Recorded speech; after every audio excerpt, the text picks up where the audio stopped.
enough to set armies marching across Europe. He was the end product of 3 centuries of a single, deliberate family habit. Marry well, marry often, marry close, and the rest of the world is calling it the price of the Habsburg name. This is Chronicles, and I'm glad you're here tonight. Wherever you're settling in your blanket, with the lights already down, somewhere far from here, welcome. That King of Madrid is where the story ends. It starts 600 years ago when a German elected to a throne almost nobody expected him to keep, to moves through the villages, wars, empires, and a small town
well-timed land grab.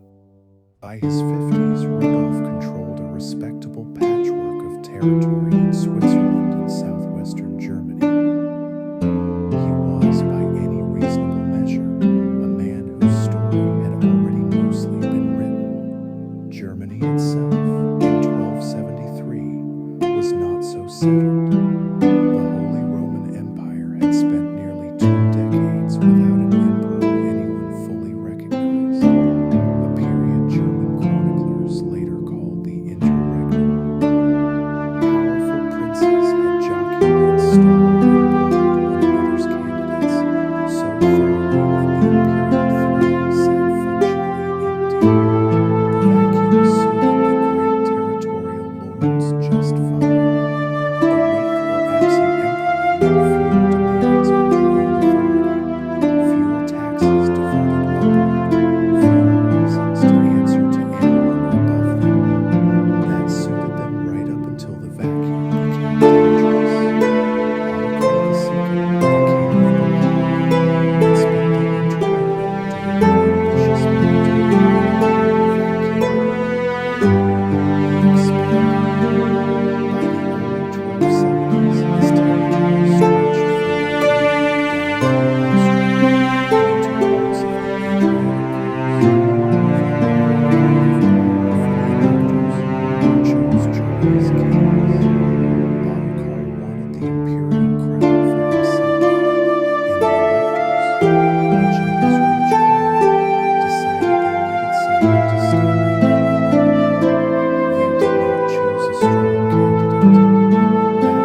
title would mean anything beyond paper was a different question entirely, and one Otto had no intention of answering quietly.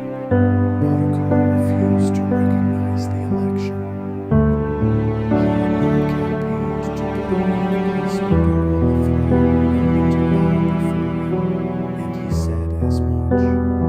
He declined to render homage to Rudolf, the former Count of Silesia, that would have acknowledged that he was authority over Bohemia's own holdings. The refusal was both a personal insult and a direct challenge to the legitimacy of Rudolf's crown. If Ottokar could ignore the new king without consequence, the election meant nothing at all. Rudolf understood the stakes immediately. The king could not enforce homage from his own vassals. There was no king in practice, regardless of what the electors had decided. He spent the following years building support, gathering allies among the very princes who had voted for him, and slowly assembling a coalition to confront Ottocar Diplomacy came first, as it usually did. Diplomacy failed to the Rudolf territory. The conflict stretched across several years and several fronts. Rudolf against all those empires in Austria and Spain, territories of Hungary and Austria, but had never been formally granted by Bohemia. Town by town, Rudolf pulled those lands away from Bohemian control, losing both military pleasure and the simple fact that many Hungry nobles preferred a distant, weaker king to a dominant. By 1276, Ottokar had been forced to formally surrender Austria, still and his other contested territories, though he retained Bohemia and Moravia as well. The surrender did not end the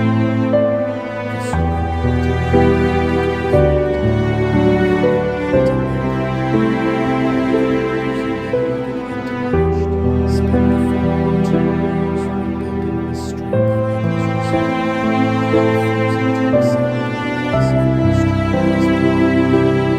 He gathered allies of his own, including discontented nobles within the territories Rudolf had just claimed, men unhappy with the transfer of power and willing to back a return to Bohemian rule. By 1278, both sides understood that the matter would not be settled through further negotiation. It would be settled on a battlefield.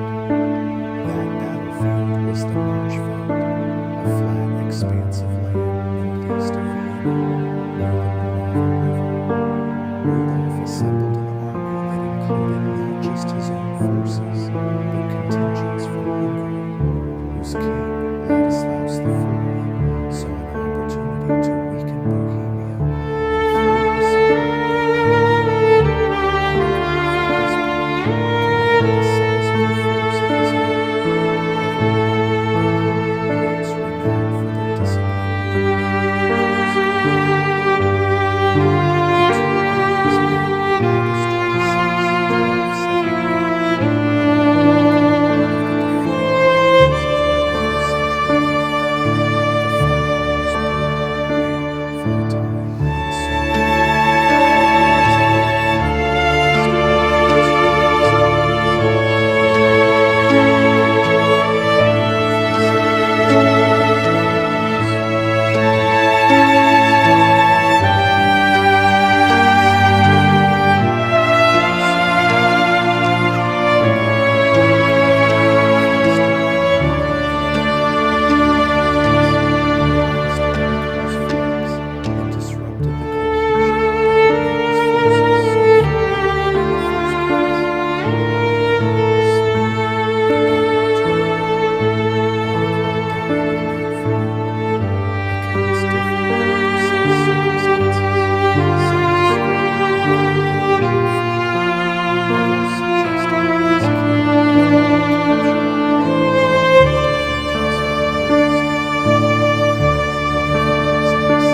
with that victory mattered more than the battle itself. Rather than absorbing Ottokar's former territories directly into the crown's own lands, where they were able to never hold their power title next, Rudolf left Austria and stayed to his own sons, his hereditary duchies. This was, in fact, the founding act of Habsburg territory. The family that had entered the 12th centuries as Bohemians and enjoyed a substantial duchy of central Italy,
Austria would not always run smoothly in the years immediately following his death, and the family's claim to the German throne would lapse for a time before returning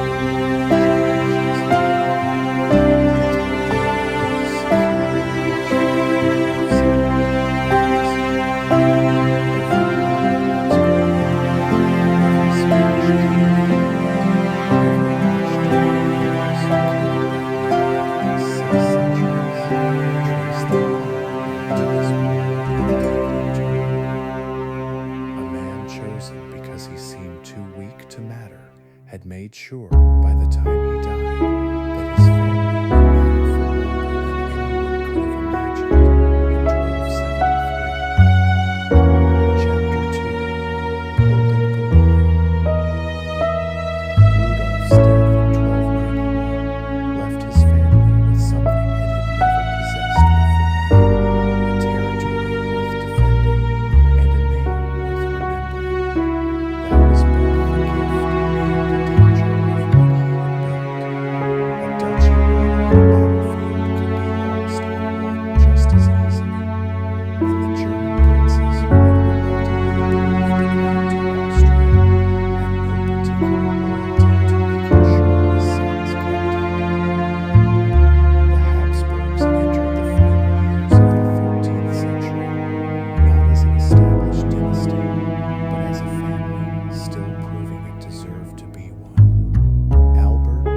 German princes had chosen Adolf expecting compliance, but kings rarely stay compliant once they hold real power, and Adolf proved no exception. He began acquiring territory of his own, alienating the same electors who had placed him on the throne, repeating almost exactly the pattern that had doomed Ottocar 2 decades earlier.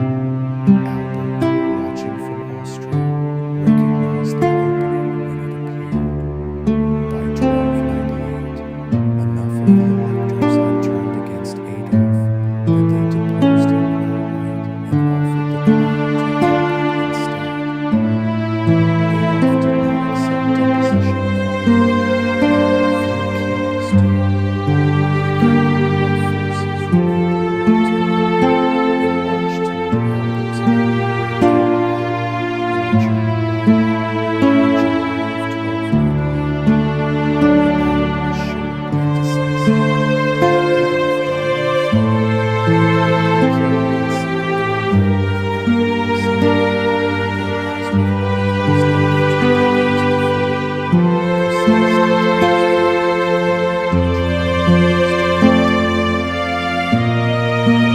was the outcome. Albert and his father defeated, and all was quiet and dignified, relentlessly receiving as a gift. The German throne now belonged to a Habsburg for the second time in a generation, but the position remained precarious in ways the title alone did not. Albert spent much of his reign managing to settle suspicious, semi-independent princes who had elected and then deposed his predecessor on unequal lines. He first rebellion in Bohemia, friction with the Church over questions of faith,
preferring weakness to strength in whoever they crowned. This loss of the imperial title mattered less than it might have seemed at the time.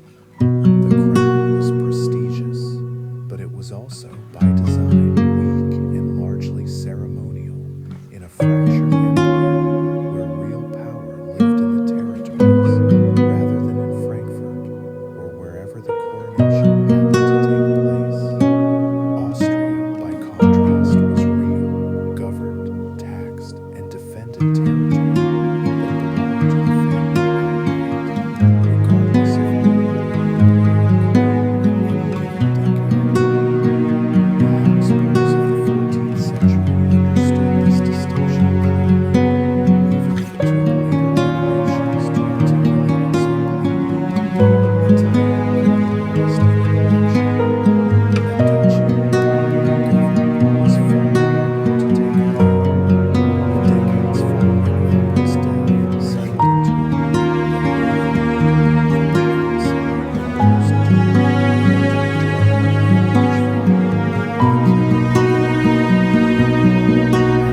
The decades following Albert's death settled into a rule that even the downside of almost doubling the territory expanded its borders wisely and opportunely.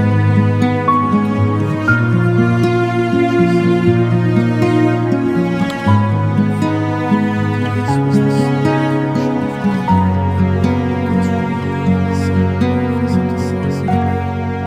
Yet it was precisely this accretion that turned a single duchy won in 1278 into something approaching a regional power by the middle of the 14th century. Land by land, contract by contract, the family's holdings grew. Rudolf IV, who came to rule Austria in the 1350s, understood something his great-grandfather Rudolf I had only begun to grasp, that legitimacy could be manufactured as well as won. Frustrated by the family's continued discouragement from the small circle of holders, the title chose the German king. He commissioned a set of forged documents known as the German falsely claiming the Germanics and Bohemian status for the Austrian duchy in the generation before the title. The forgery was eventually exposed by scholars examining its language and claims, but the underlying ambition behind it endured. Rudolf IV wanted Austria recognized not as a minor duchy, but as something closer to a kingdom in its own right, and even a discredited document revealed how far the family's self-conception had traveled since Rudolf I's unlikely election 80 years earlier. By the final decades of the 14th century, the House of Habsburg controlled a substantial swath of territory across Austria, Styria, Carinthia, and beyond, governed by a family that had transformed itself from minor Rhine counts into one of the more significant powers in Central Europe. They had not yet touched Burgundy, Spain, or the Americas, the inheritances that would later make the name synonymous with empire on a global scale. What they had built instead was the foundation those later inheritances would require: a secure, well-governed territorial base, a family identity tied to specific land rather than a temporary office, and a habit of patient consolidation over a long time. Far more valuable than any single powerful German name, the climb that began with Rudolf having no ending, and had simply slowed long enough to become permanent. Chapter 3: The Legend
by conquering it, but by outlasting everyone foolish enough to spend their strength fighting for it.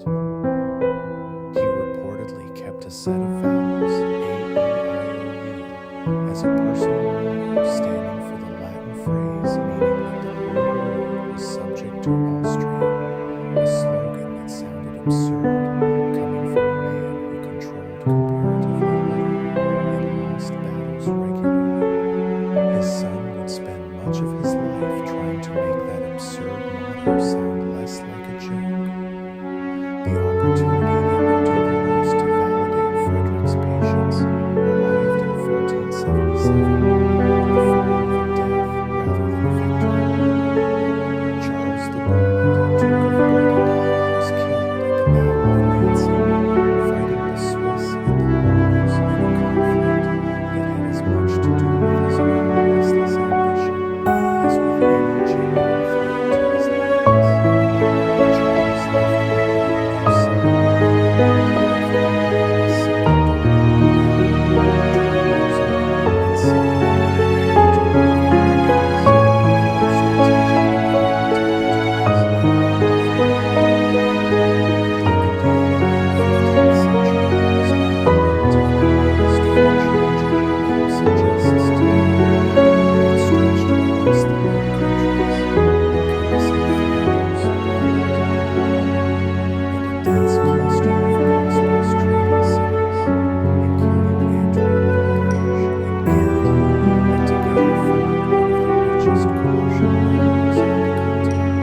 Whoever married Mary of Burgundy would marry into control of textile production, international banking, and trade routes that touched nearly every major economy in Europe. Louis XI of France understood this perfectly.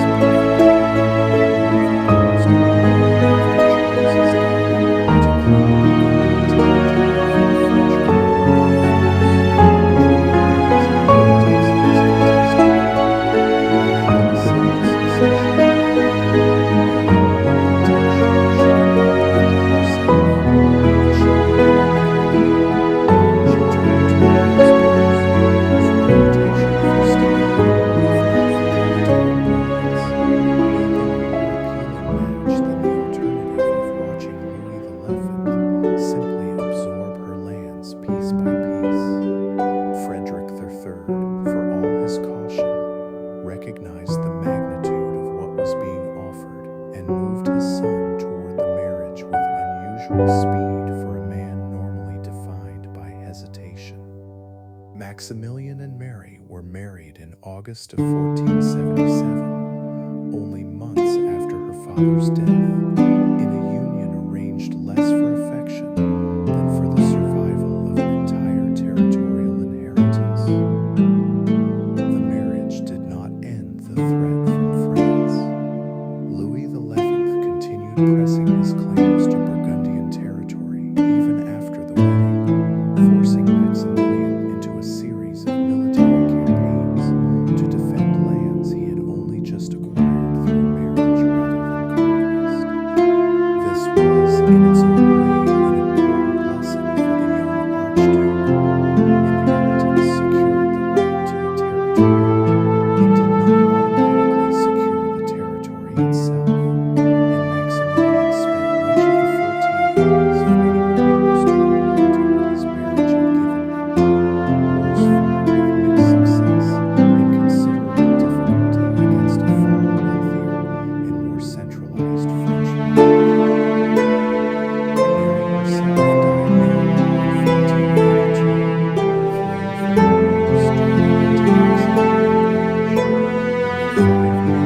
transformed both of their fortunes.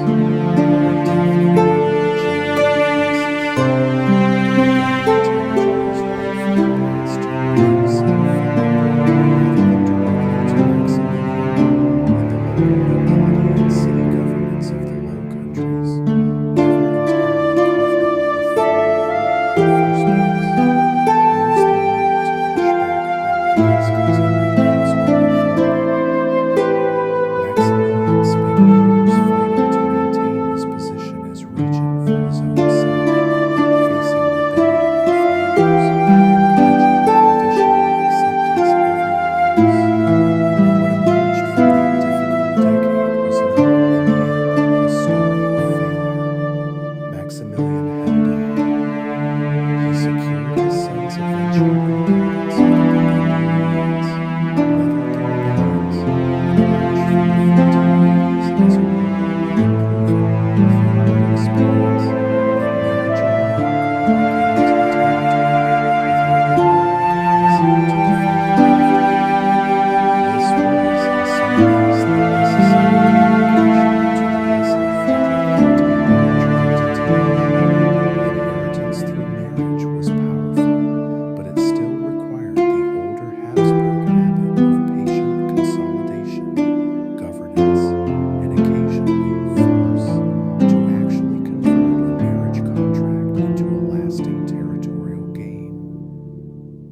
Holy Roman Emperor in his own right in 1493, following his father's death, inheriting both the imperial title and the accumulated lessons of two very different approaches to power. From Frederick, he had learned patience and the long view, the conviction that waiting could accomplish what fighting often could not. From his own difficult years defending Burgundy, he had learned that patience needed to be paired with capability, that a marriage contract was only as strong as the army and the governments that stood behind it. He carried both lessons into the project that would define the rest of his reign, arranging marriages for his own children with the same strategic precision his father had once shown in his.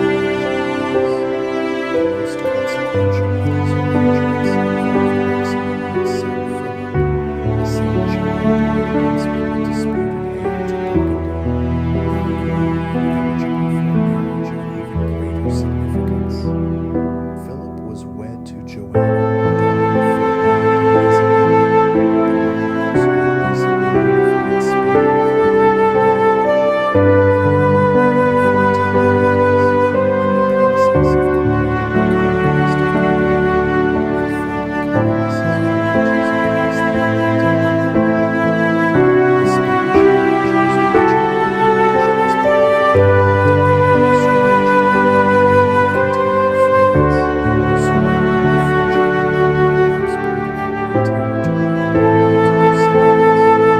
Though he had fully anticipated, at the time of the wedding, just how much that strategy would eventually deliver, the mechanics of succession made the Spanish inheritance possible in ways that pure diplomacy never could have. Joanna married her daughter and an older sister, either of whom had already inherited the Spanish crones ahead of her, keeping the throne within a purely Spanish line of succession. Both died young, the brother in 1497, the sisters alongside shortly after, in a sequence of misfortune that gradually moved Joanna away through whom the Habsburgs eventually sought to defeat and unify Spain. By the time Ferdinand and Isabella themselves had died, Joanna stood as the legitimate heir to both Castile and Aragon, a position no one would have predicted when her marriage to Philip was first arranged as a piece of anti-French diplomacy. This was the marriage doctrine in its purest form, even if no single Habsburg ever wrote it down as policy in quite these terms. Rudolf I had taken Austria by the sword. His descendants had spent generations afterward learning that swords were expensive, unreliable, and prone to producing enemies as readily as territory. Marriage cost less, provoked less resistance, and when it worked, delivered alliances. No one could ever Maximilian, more than any Habsburg before him, understood that a well-placed wedding could accomplish in a single generation what others had taken centuries to achieve. The phrase that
to the east by the Habsburg-controlled empire.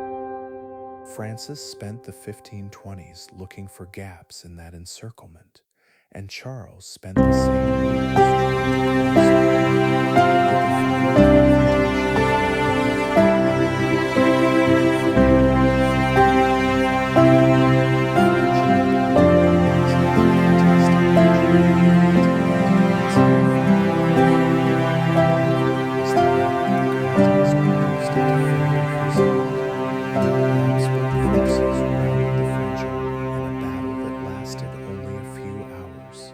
killing thousands and capturing Francis I himself in the process.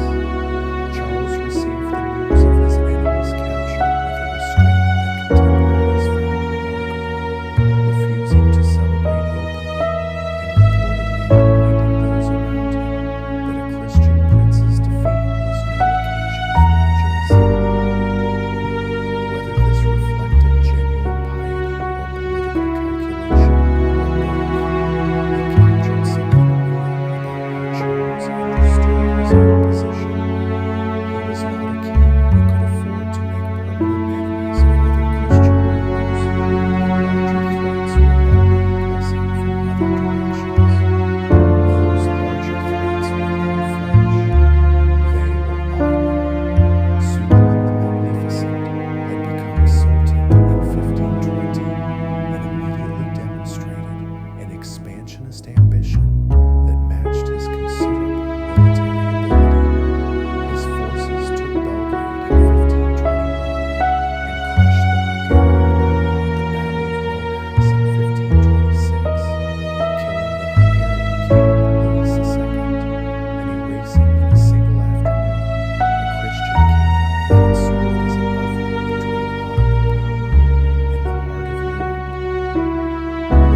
in 1521, the imperial assembly at which the emperor expected, in his most optimistic moments, to see the matter of Luther's theology resolved through some combination of debate and pressure.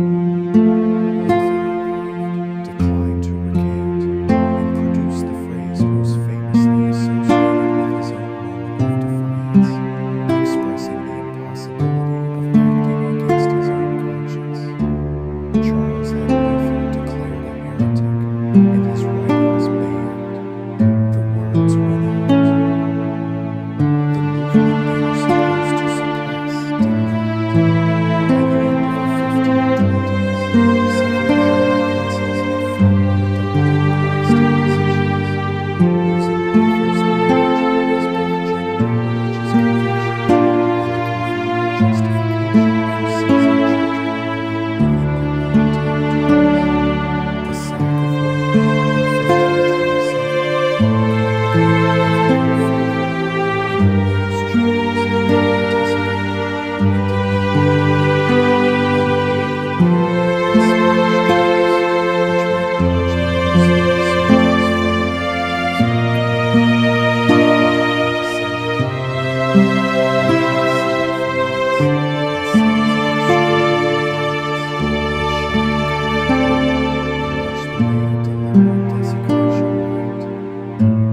and administrators posted across his territories, each governing in his name and answering in theory to the Emperor of Saturday. In practice, the distance between Brussels and Mexico City, or between Toledo and Vienna, meant that Charles often learned of events in his own empire weeks or months after they had already resolved themselves one way or another. The Protestant party defied the kind of resolution Charles had hoped for. Individual battles against France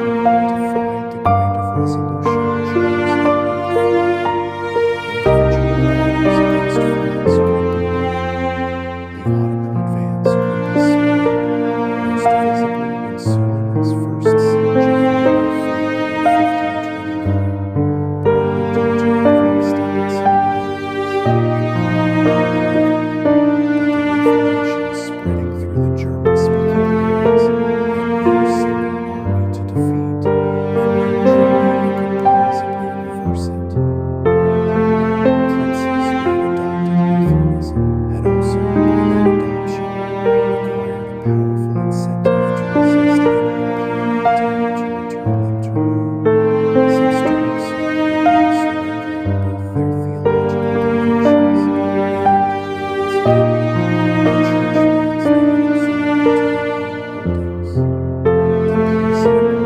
would mean surrendering both their theological convictions and, incidentally, the church lands they had absorbed into their own holdings. The Peace of Augsburg, negotiated in 1555 near the end of Charles' reign, formalized what his armies had not been able to reverse. It gave each German prince the right to determine the religion of his own territory, a principle that settled, at least temporarily, the most acute religious tensions within the empire by accepting the map of the Reformation as it had already drawn itself. Charles despised the compromise. He had spent his entire reign trying to keep Christendom unified under Rome, and the settlement effectively acknowledged that he had failed, or at least that failure was now officially the peace. He had inherited an empire already nominally, and was handing it back to his heirs in pieces that now differed in fundamental ways about the nature of salvation.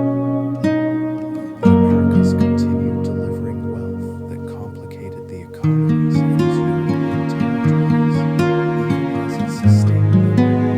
Spanish prices rose dramatically through the 16th century as American silver flooded into circulation, a phenomenon economists would later identify as the price revolution, in which an unprecedented increase in money supply drove inflation across the continent in ways that no one rather had fully understood and none more are managed.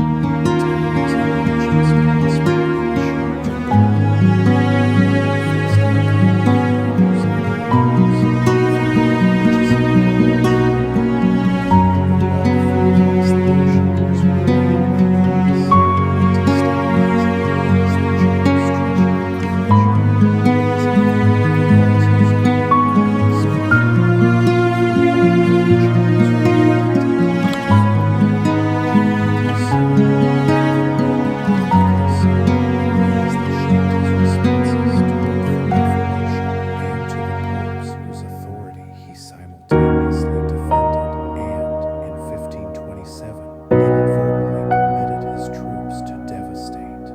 He funded theological councils, patronized the Jesuits when they emerged as a force for Catholic renewal, and struggled sincerely with a Reformation he viewed as both a religious error and a personal failure.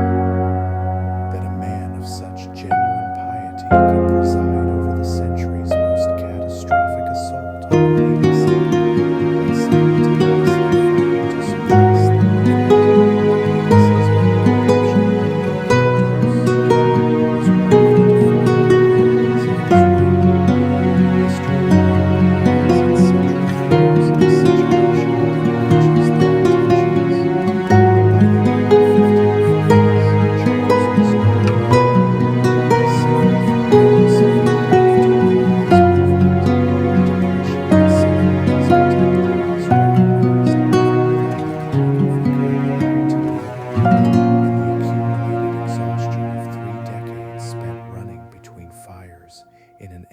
empire too large for any single person to truly hold.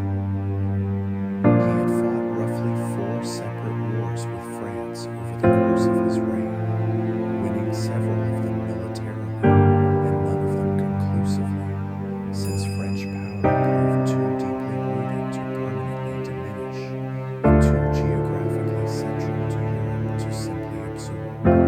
He had held the Ottoman frontier. He had failed to reverse the Reformation. He had governed an empire that spanned 2 hemispheres, and had, in doing so, demonstrated something his grandfather's marriage strategy already anticipated, that there were limits to how much a single dynasty could swallow before the swallow became enough. The decision made in response to these limits was without any precedent. Charles began dividing his inheritance, separating what he had received as a single accumulated mass into portions that might, he reasoned, be more effectively governed than they had ever been together. The specific mechanics of the division belong to the next chapter, but the impulse behind it revealed something more about what 35 years of war never could do. It hinged upon a new strategy for accumulation, an accumulation that the empire it introduced was unmanageable in the form it had taken. Austria had snuffed the empire Maximilian I was ruling as a continent, and started to think Charles had inherited and discovered, late in his own life, that everything was, in some essential way, too much. Chapter 5: The Split. Charles abdicated the Spanish crown in October 1555 in Brussels, in a ceremony that contemporaries described with a kind of stone reverence, as though they were watching something that ought to be impossible. He stood before the assembling nobles of the Netherlands, gleaming with sharper revenue than on the march, because his gout had made standing in the meeting too painful, and gave a speech that lasted the better part of an hour. He spoke of his travels, his wars, his failures, his intentions. He wept. The assembled audience wept.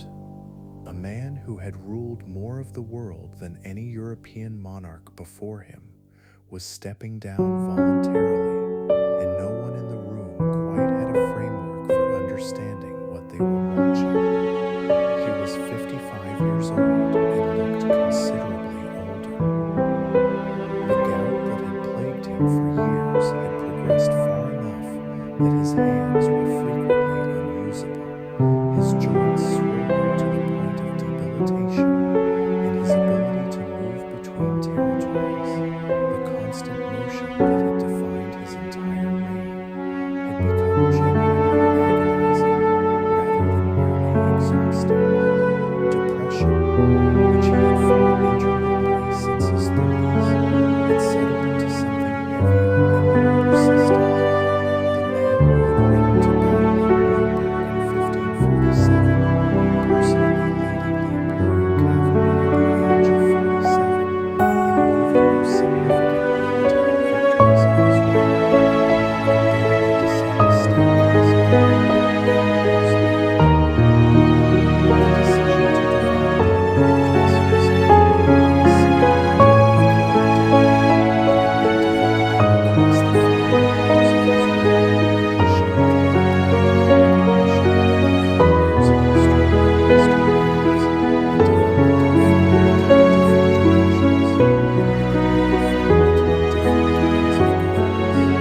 roughly equal halves.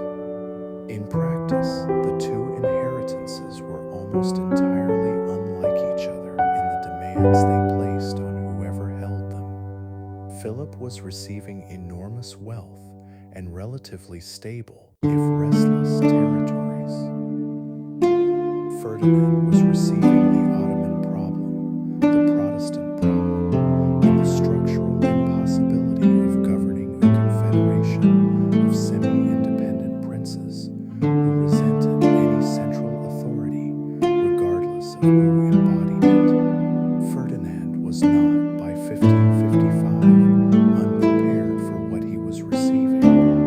Charles had stationed him in Vienna since the 1520s, delegating the management of the eastern lands to a brother who had proven capable, patient, and diplomatically skilled in ways that the emperor himself, surrounded by far larger crises, had not always had time to appreciate fully. Ferdinand had negotiated with Suleiman directly, managed the Hungarian succession after the disaster of the Rocks, and administered territories that stretched from the Alpine heartland eastward into regions where Ottoman armies had ruled, with enough regularity that governing them required Charles' western goals were important to him. Charles himself retired eventually to a monastery at Ust in the Spanish region of extreme power, a choice that contemporaries found either deeply pious or deeply strange, depending on their own temperament. He did not, as legend sometimes suggests, entirely withdraw from the world. He maintained correspondence with Philip on Spanish affairs, kept a small crew of attendants, and continued receiving news and offering occasional opinions on events he had not before controlled. But the systematic daily labor of governance, the dispatches and audiences and negotiations that had consumed every decade of his adult life fell away, and what remained was a management to work out some version of peace in a monastery garden surrounded by clubs, of which he reportedly kept many, fascinated perhaps by mechanisms that moved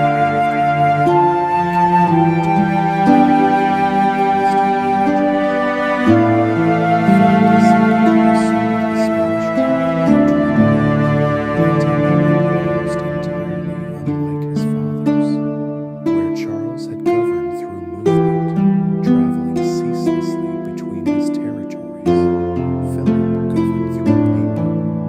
He was a man of almost compulsive administrative thoroughness, reading dispatches personally, writing marginal annotations on documents in his own hand, insisting on reviewing decisions that other rulers freely delegated to ministers.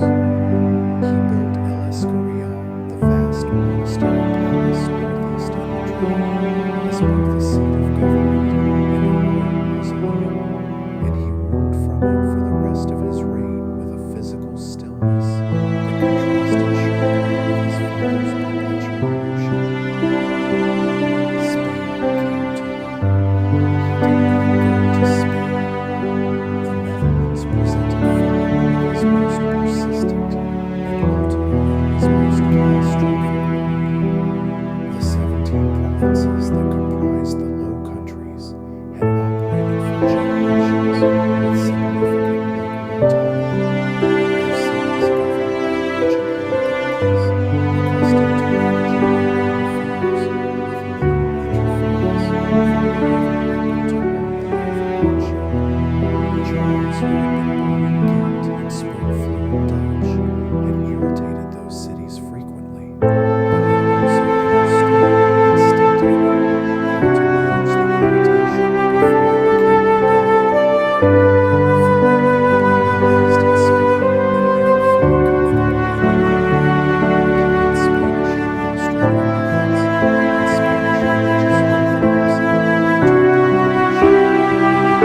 uncle Ferdinand, but under different conditions and with different means. The naval battle of Lepanto in October of 1571 became the defining Spanish military achievement of his reign.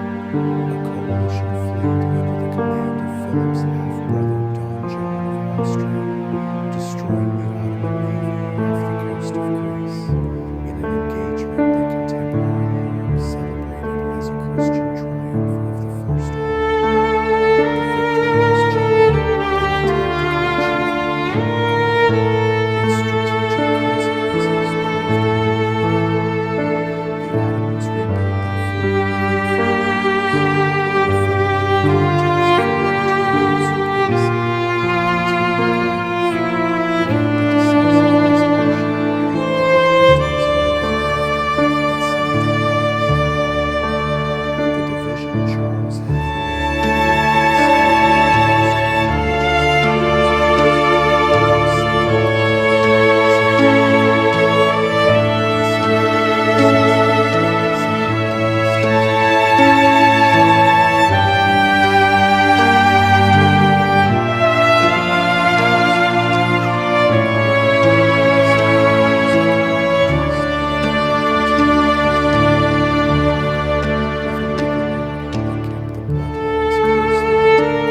divided his inheritance to make it more governable.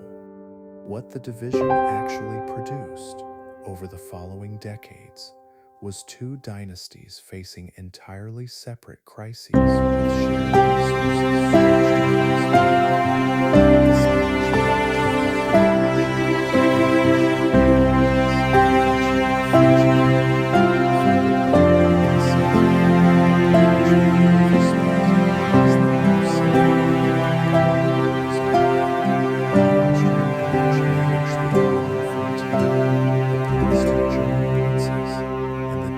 stretched across the was less a state than a loose agreement among rivals who disliked each other only slightly more than they disliked any emperor who tried to govern them too directly. That both branches survived into the 17th century and that both retained substantial power was itself a significant accomplishment. That neither had resolved the problems they had inherited was, by that point, simply the condition of being a Habsburg. Philip II died in 1598 in Escorial after weeks of illness that his own physicians described in terms that made clear it was an agonizing end. He had ruled Spain for 42 years, fought wars on 4 fronts simultaneously for much of that time, managed an empire that spanned 2 hemispheres, and left his successor Philip III a treasury that was technically bankrupt. Spain had defaulted on its debts multiple times during his reign, but still somehow operating, still extracting silver from the mines of Peru, still fighting, still governing. The empire his grandfather Maximilian had assembled through marriages, his father Charles had tried to hold together through constitution, and he himself had tried to administer through meticulous paperwork, was, at the close of the 16th century, still standing. The question the 17th century would answer was what standing actually cost.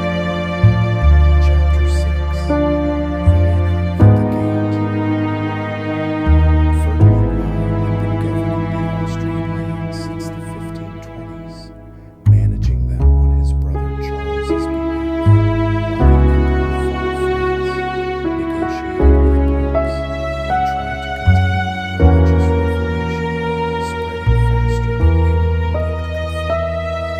This arrangement suited Charles, who had too many fires burning in too many places to attend personally to the eastern frontier.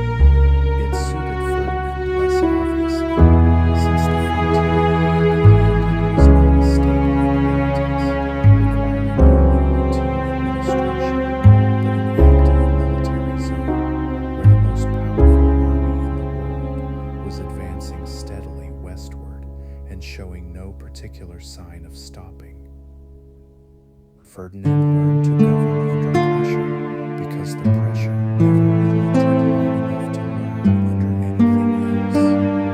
The Ottomans under Suleiman the Magnificent were known by the 1520s a distant threat that European courts could discuss abstractly over diplomatic correspondence. They were present in organizational reality. Suleiman had taken Belgrade in 1521, the fortress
secured Bohemia more cleanly, but held only a western strip of Hungary, the rest falling either to Zapolia or directly to Ottoman administration. Suleiman followed the victory at Mohacs with a decision to press further north and west, rather than consolidate what he had already taken. The logic was military and political simultaneously. A Habsburg claimant to Hungary, who could not be dislodged, would remain a permanent rival for influence over the region, and the surest way to resolve that rivalry was to remove the Habsburgs' capacity to resist it. In 1529, Suleiman assembled an army variously estimated between 100,000 and 300,000 men. The exact figures are disputed, and the higher contemporary estimates almost certainly include non-combatants and camp followers, and marched it toward Vienna, the seat of Habsburg power in the east. Vienna in 1529 was not the Baroque imperial capital it was later become. It was a naval city of perhaps 20,000 people, walled but not formidably so. Its fortifications were suited to resisting rival Christian armies than the modern force equipped with the most sophisticated siege artillery then in existence. Ferdinand was not in the city during the siege. He was raising troops elsewhere, unable to assemble a relief army quickly enough to arrive before Suleiman's forces did. The defense of Vienna fell to a garrison of roughly 16,000 soldiers, a combination of Spanish and German troops under the command of Philip, Count Palatine, facing a besieging force that outnumbered them many times over. The siege began in late September and lasted through October. Ottoman engineers dug approach trenches and set mines beneath sections of the city, collapsing portions of the fortifications and opening breaches the infantry could assault. The defenders repaired breaches, launched their own sorties to disrupt mining operations, and held on with a tenacity that Suleiman had not fully anticipated from what he had expected to be a brief and decisive operation. Ottoman Central Europe works against any army that has marched a long distance to get there, and by October the temperatures were dropping in ways that punished an army camping in the open more severely than it punished defenders sleeping behind walls. The Ottomans withdrew in mid-October without taking the city. The reasons were multiple, and historians have argued their relative weight ever since. The supply lines stretching back to Constantinople were overextended across the full length of the Hungarian plain. The siege artillery, heavy enough to reliably breach Vienna's walls, had been left behind when rain and mud made transporting it impossible.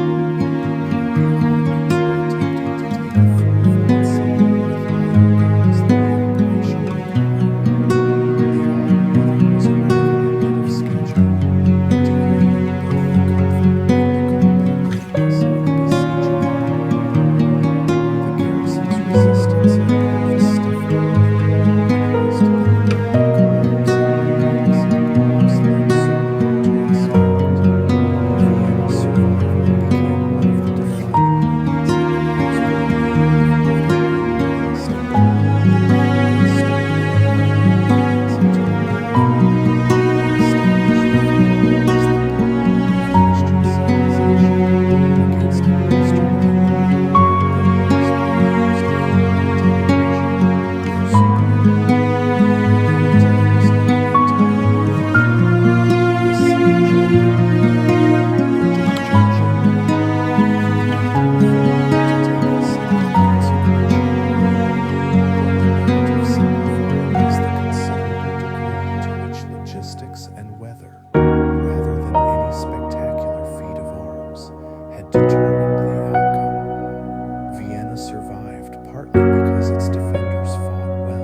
itself was not primarily defined in Ferdinand's reign by its commercial wealth or its cultural life. It was defined by its position as the last substantial Habsburg territory before the Ottoman-controlled lands began. Governing the Austrian territories in these conditions required Ferdinand to develop administrative capabilities that his brother's more western-facing rule had not needed to the same degree. He centralized tax collection, reformed the bureaucratic machinery of the Austrian lands to make military provision more important, and worked to integrate Bohemia and the surviving western stronghold into a more unified administrative system, keeping all the resources from the frontier to him. These reforms were unglamorous and technically complicated, and generated the resistance that almost any administrative centralization generates from those who prefer the blameless arrangements. Ferdinand pursued them anyway, out of the practical conviction that a frontier empire unable to finance its own defense was simply a frontier waiting to become someone else's territory. The legislation complicated everything in the German-speaking world. By the decades of the 16th century, Ferdinand was a converted Catholic, personally sorry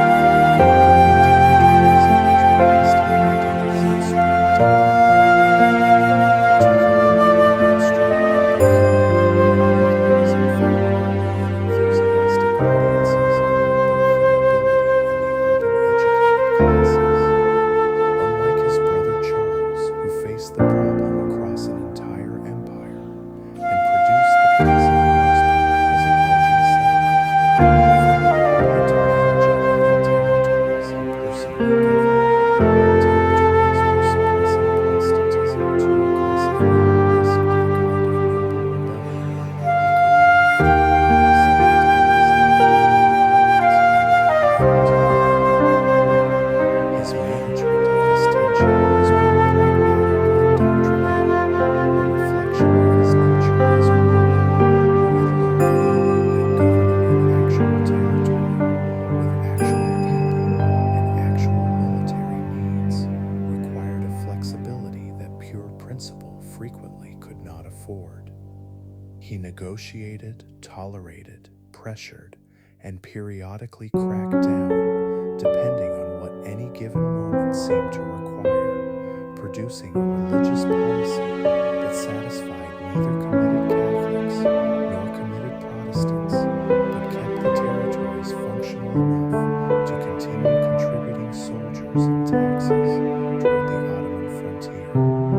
This was, in a real sense, the Habsburg approach to the impossible, not solving the problem, but finding the precise level of management at which it did not become catastrophic.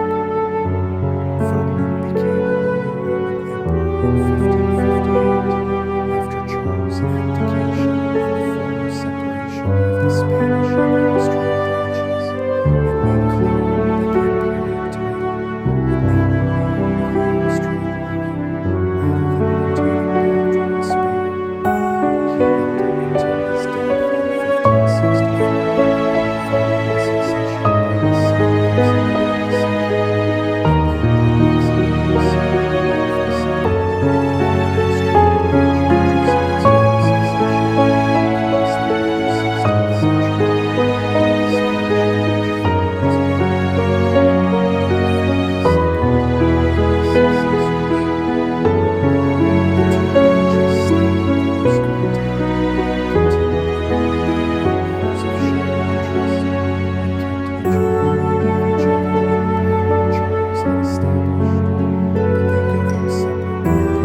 ultimately changed by the attempt.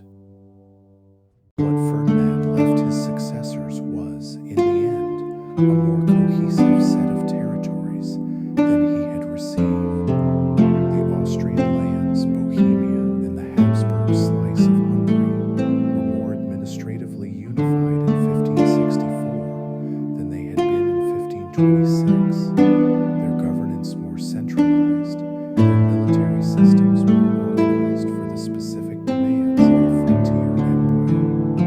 The Ottoman threat had not diminished, but the capacity to respond to it had grown.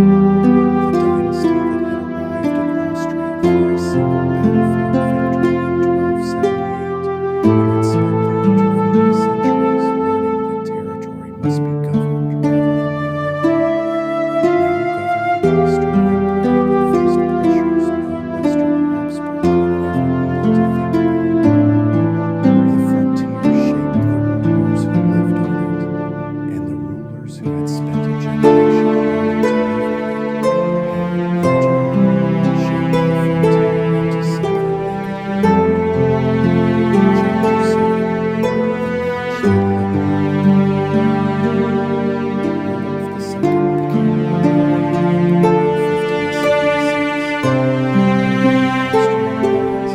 Maximilian II, and almost immediately made clear that he intended to govern his empire from a distance that suited him, rather than one that suited the empire. He moved his court from Vienna to Prague, the Bohemian capital, in 1583, a decision that had less to do with strategic calculation than with his own temperament. Prague was beautiful. It was further from the Ottoman frontiers daily days of raids and garrison depots. It offered the kind of remove that a man who found the obligations of rulership genuinely exhausting might seek. Though Rudolf was not, as his reputation sometimes suggests, simply ready. He was, in his own way, serious about certain things. He collected. His collection at the castle became one of the most extraordinary assemblies of curiosity and scientific instruments, filling rooms with paintings by Dürer, Bruegel, and Arcimboldo, who painted his celebrated portraits using fruits and vegetables as the building material for human faces, and worked at Rudolf's court directly. Rudolf kept automata, astrolabes, clocks, and preserved animals. He patronized astronomers, including Tycho Brahe and later Johannes Kepler, both of whom worked under imperial patronage in Prague, and produced, during those years, some of the most significant astronomical observations and theoretical frameworks in the history of science. The emperor who could not govern his empire was finding two of its sharpest minds. The astronomical work mattered more than Rudolf could have known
nobility was predominantly Protestant, a fact that gave the kingdom's estates considerable leverage in any negotiation with their Habsburg king, since Rudolf needed Bohemian money and soldiers for the continuing Ottoman war, and could not easily afford to alienate the men who supplied both. In 1609, Rudolf issued the Letter of Majesty, a formal grant of religious freedom to Bohemia's Protestant nobility that represented the most significant concession the Habsburgs had made to the Protestant kings. Built on evidence since the Peace of Habsburg, it was in many ways a document extracted from the failure to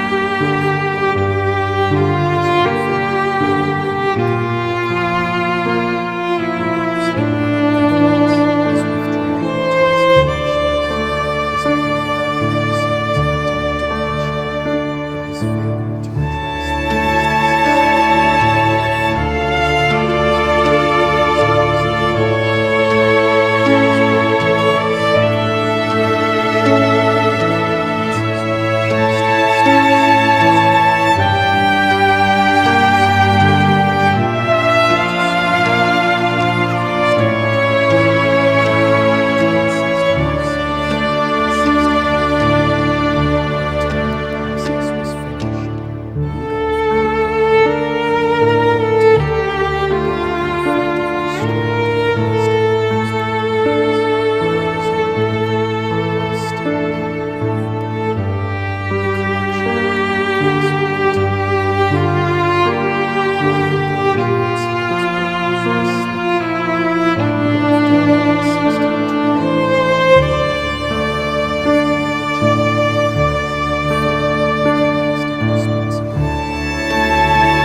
majesty.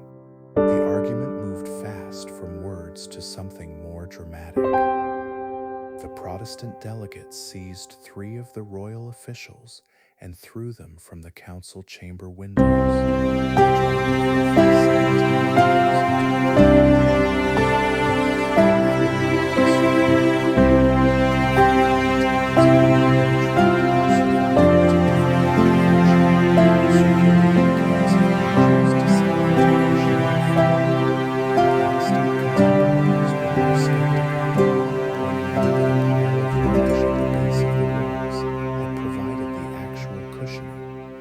divine preference in the matter was perhaps less clearly established than the opponent's claim. The episode entered history as the defenestration of Prague, the third such window-throwing incident in the city's turbulent history, each previous one having also produced significant political consequences.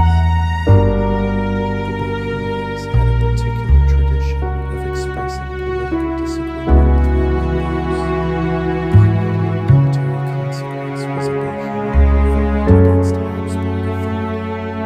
The Protestant estates refused to recognize Ferdinand as their king, elected instead a Protestant prince, Frederick I of the Palatinate, as their new ruler in 1619, and began raising armies and seeking allies among the Protestant powers of Europe. Frederick accepted the Bohemian crown, despite warnings from several of his advisors that accepting it would require him to fight for it against the most powerful dynasty on the continent.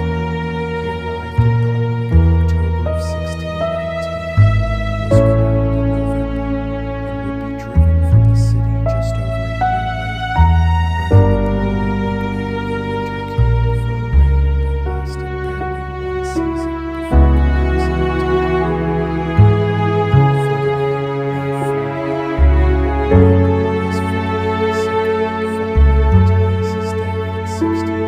entirely.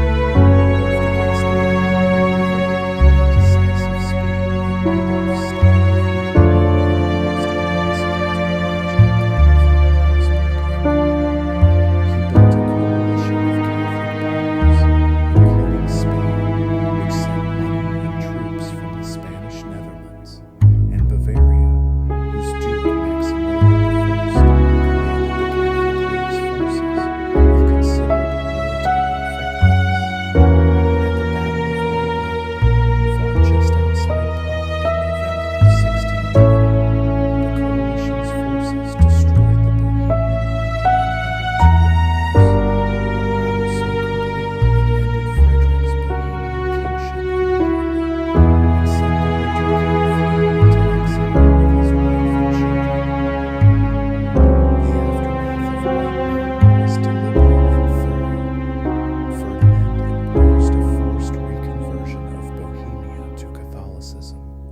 Executing 27 of the Protestant rebellion's leaders on Prague's Old Town Square in June of 1621, in a public display intended to make the consequences of resistance unmistakable. Protestant clergy were expelled from the kingdom. The letter of majesty was formally revoked. Confiscated estates belonging to Protestant nobles who had participated in the revolt were redistributed to Catholic loyalists, many of them foreign, fundamentally reshaping Bohemian land ownership and the social composition of its nobility. The Bohemia had emerged from this process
military capacity he had not possessed before, and a dependency on one man's loyalty that would prove uncomfortable later.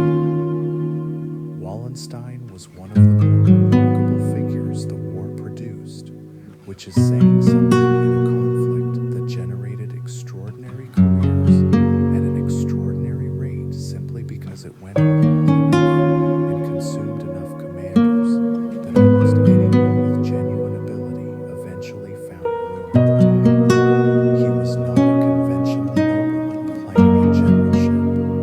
He understood logistics, supply, and the economics of keeping large armies in the field in ways that most commanders of the period treated as administrative tedium beneath their attention. His armies fed themselves by extracting resources from whatever territory they occupied, a system that was militarily effective and catastrophically destructive to the populations who happened to be living in the territory in question. Christian France's Danish intervention in 1621 was only defeated in 1626, and the subsequent invasions until Denmark was effectively defeated, and Christian was negotiating peace deals in terms of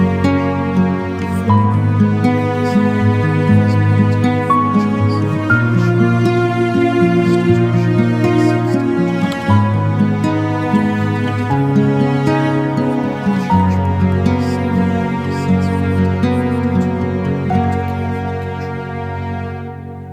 The edict was sweeping in its scope and immediately alarming to Protestant princes who had spent the intervening decades absorbing exactly those properties into their own territories and finances. Even some Catholic princes found it excessive, worrying that imperial power was growing faster than the empire's structure could accommodate. Ferdinand was overreaching, and the overreach came at precisely the moment when a new force was preparing to enter the battlefield.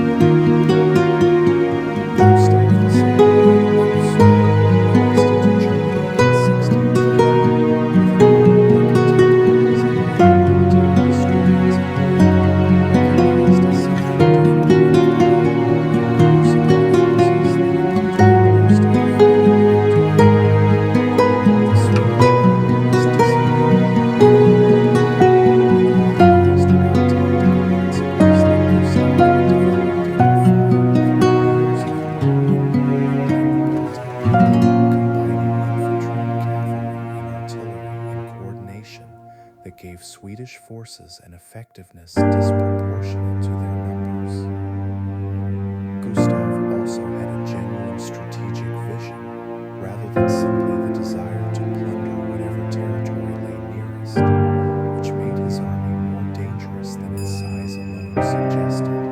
The Battle of Breitenfeld, fought in September of 1631 near Leipzig, destroyed Tilly's Catholic League army and announced, with considerable force, that the war's balance had shifted.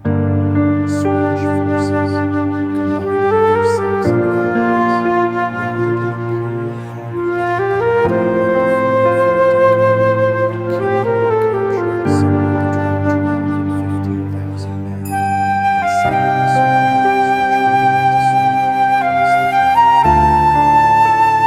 It was the most significant Protestant military victory of the entire war, and it opened the interior of Germany to Swedish advance in a way that no Protestant force had managed since the conflict began.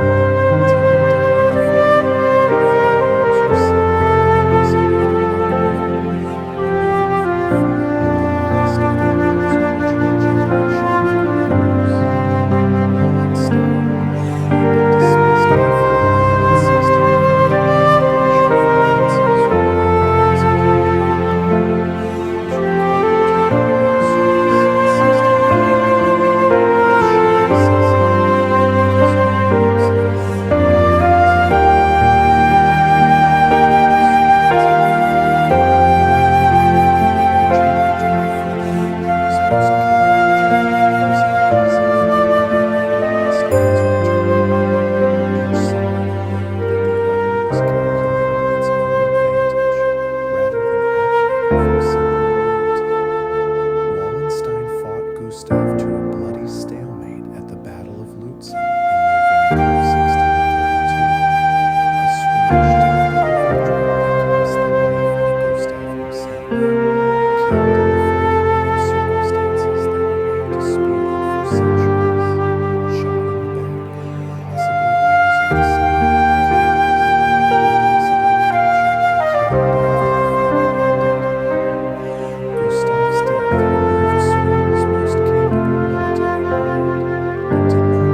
through the regency government for Gustav's young daughter Christina, directing military operations and diplomacy with a competence that kept Sweden a major force in the conflict long after its king was gone.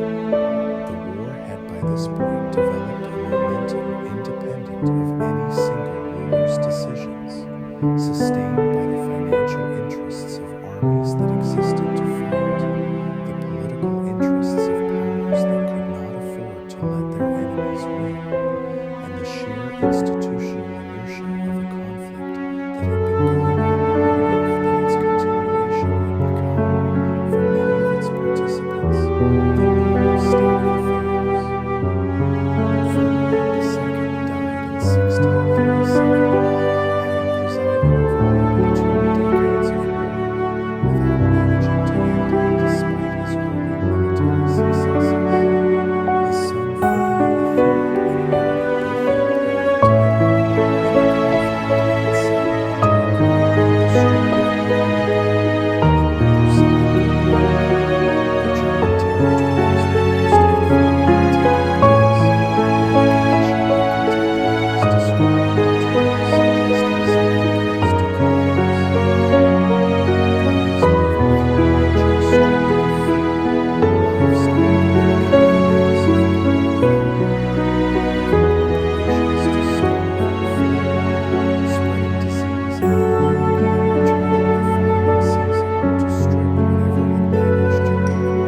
Plague traveling with armies as reliably as artillery did, and the combination of military violence, famine, and epidemic disease produced regional population masses that took more than a century to recover.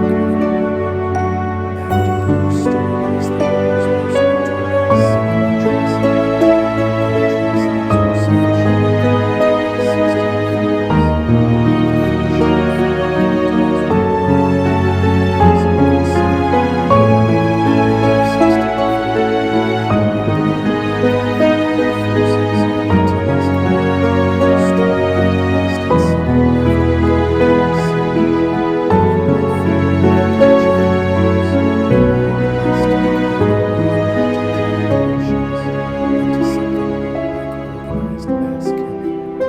Roughly 20,000 of the city's inhabitants died in the sack, most of them civilians, and the city itself burned so thoroughly that little of its pre-war fabric survived.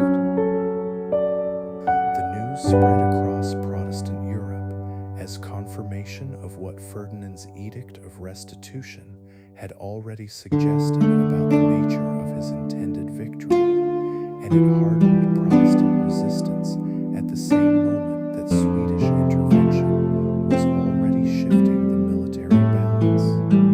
France's entry into the war in 1635 completed the transformation of what had begun as a religious conflict within the empire into a general European war fought primarily for reasons of state. Cardinal Richelieu, who had been managing French policy since the early 1620s, had no particular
process involved virtually every significant European power and produced not one treaty but two, signed in October of 1648, that together addressed the religious, political, and territorial questions that were raised across the years of fighting. The religious settlement in Westphalia extended the Peace of Augsburg's logic while updating it for the transformed religious geography of the empire. Calvinism received a firmer recognition than Habsburg had demanded, accepting the Reformation's further development as a permanent feature of the empire's religious landscape. The restitution of church properties was frozen at their 1624 configuration, rather than the 1552 date formalized the restitution of the compromise that gave the Protestant princes in possession of the properties they owned in Wars outbreak, rather than being forced to surrender them to Catholic institutions. Ferdinand III accepted these terms under considerable pressure, with considerable reluctance, signing away his father had spent decades in an entire continent's devastation trying to secure. The political settlement reshaped the empire's structure in ways that made it more responsible and Habsburgs had to embrace the legacy. The German princes received formal recognition of their sovereignty over the European territories, including a right to completely unfettered policy, a provision that institutionalized the empire's fragmentation rather than reversing it.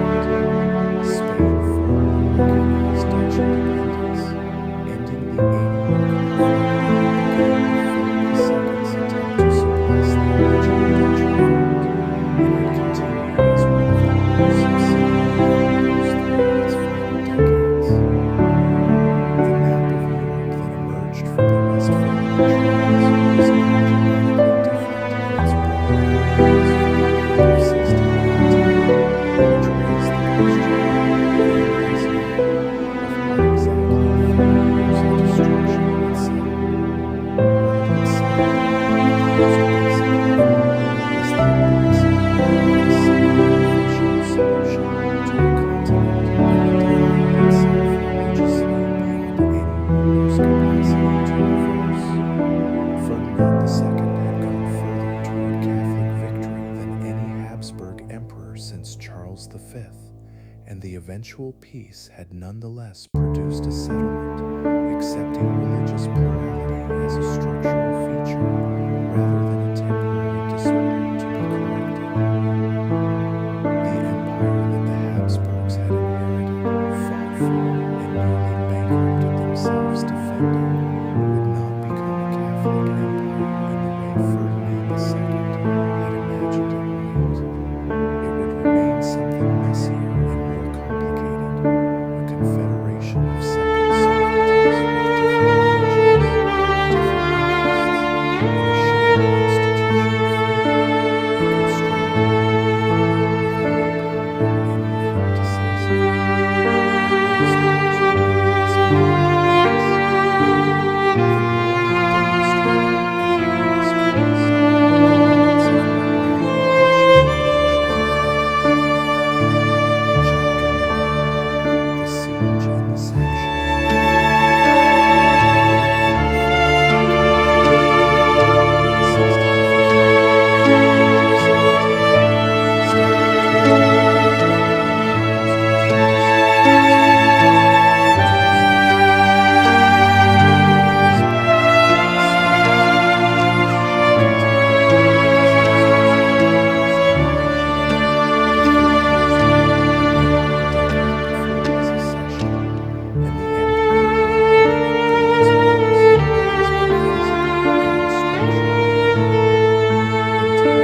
while simultaneously managing his western frontiers against Louis XIV of France, who had become by the 1660s the dominant force in European politics and whose territorial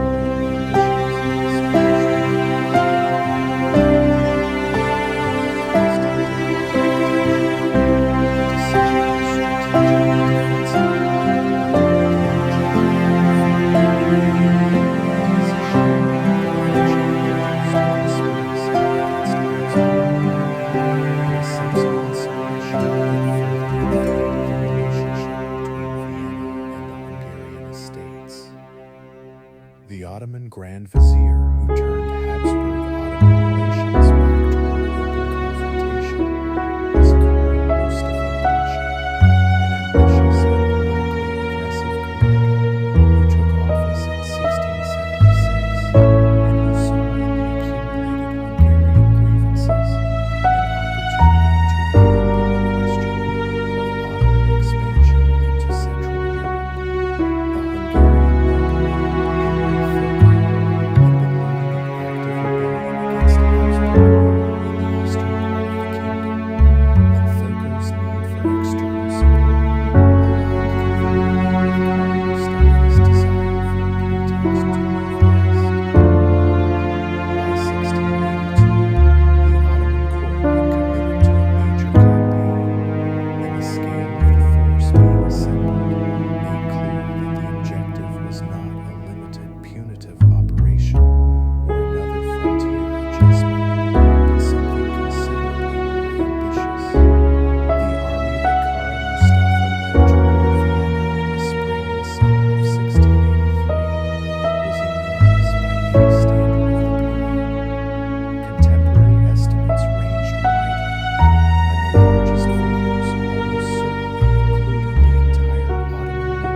The criticism is not entirely unfair. An emperor's physical presence in a besieged capital carries its own military and psychological value that his absence correspondingly diminishes. The more charitable reading acknowledges that Leopold's capture or death would have been a catastrophic outcome for the entire Habsburg position, and that preserving the emperor's ability to coordinate a relief effort from outside the city was not an obviously wrong strategic choice. Both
against a besieging army already weakened by weeks of difficult operations. The battle for Vienna was decided on September 12, 1683, in an engagement that began with coordinated infantry attacks along the Ottoman lines and concluded with one of the largest cavalry charges in European military history.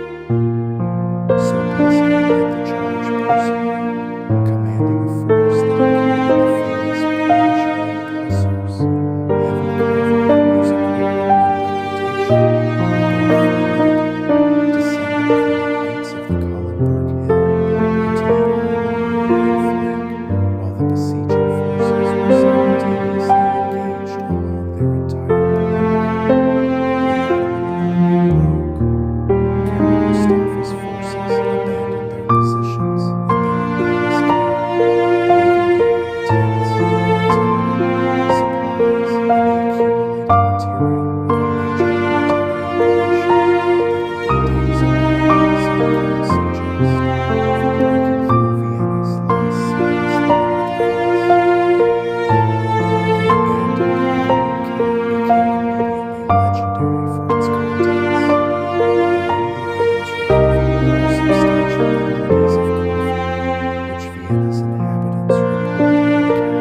democratic sanction that would eventually resolve, or attempt to resolve, the succession question in its final form would not be issued until 1713 under Leopold's son Charles VI, but the thinking behind it began developing during Leopold's reign as the dynasty confronted the problem of keeping its accumulated territories together rather than subdividing them with each new generation in the way earlier practice had sometimes produced. The logic was straightforward in principle, but complicated in execution. The Habsburg lands needed to be treated as an indivisible whole, passing intact to the next ruler, rather than being partitioned by heirs, and the order of succession needed to be clearly established in advance, so that the clearly contested inheritance that had caused the whole of the Spanish succession would not repeat itself in the Austrian lands. Getting the empire's princes, the church, and eventually the European powers to accept this principle was a different kind of problem than the military capacity that spent his reign solving. Leopold died in 1704, having reigned for 47 years through all of those wars after the Second Siege of Vienna, the Purge, and the Napoleonic War, in France under the Spanish succession. After the Saint Joseph was considered a major and secure conquest in Bohemia in 1658, the Empire fell, but decisively reversed. Hungary recovered, and beginning the long process of integration into the Habsburg administrative system. The Western situation was messy. The Spanish succession issue still unresolved, the French still pressing at the empire's boundaries with the energy Louis XIV had brought to those endeavors for 4 decades. The Habsburgs had survived the 17th century's extraordinary pressures and emerged from it with more territory than they had held at its beginning, which was not the outcome that century's first decade, with the defenestration of Prague and the 30 Years' War just beginning, had made look particularly likely. Chapter 10: The Last Spanish Habsburg. Charles II of Spain was born in 1661 to parents who were, by any biological measure, far too closely related to be producing a healthy child. His father, Philip IV, was the nephew of his mother, Mariana of Austria, a union that would have raised concern on its own terms, even without the accumulated weight of the Spanish Habsburg genealogy pressing behind it. The Spanish branch had been marrying within the Habsburg family for generations, intermarrying with cousins and nieces and aunts in a pattern driven by the marriage doctrine that had built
had curdled from stimulus into dependency, and the dependency had produced a country whose productive capacity had failed to keep pace with the ambitions its silver had once made financially possible.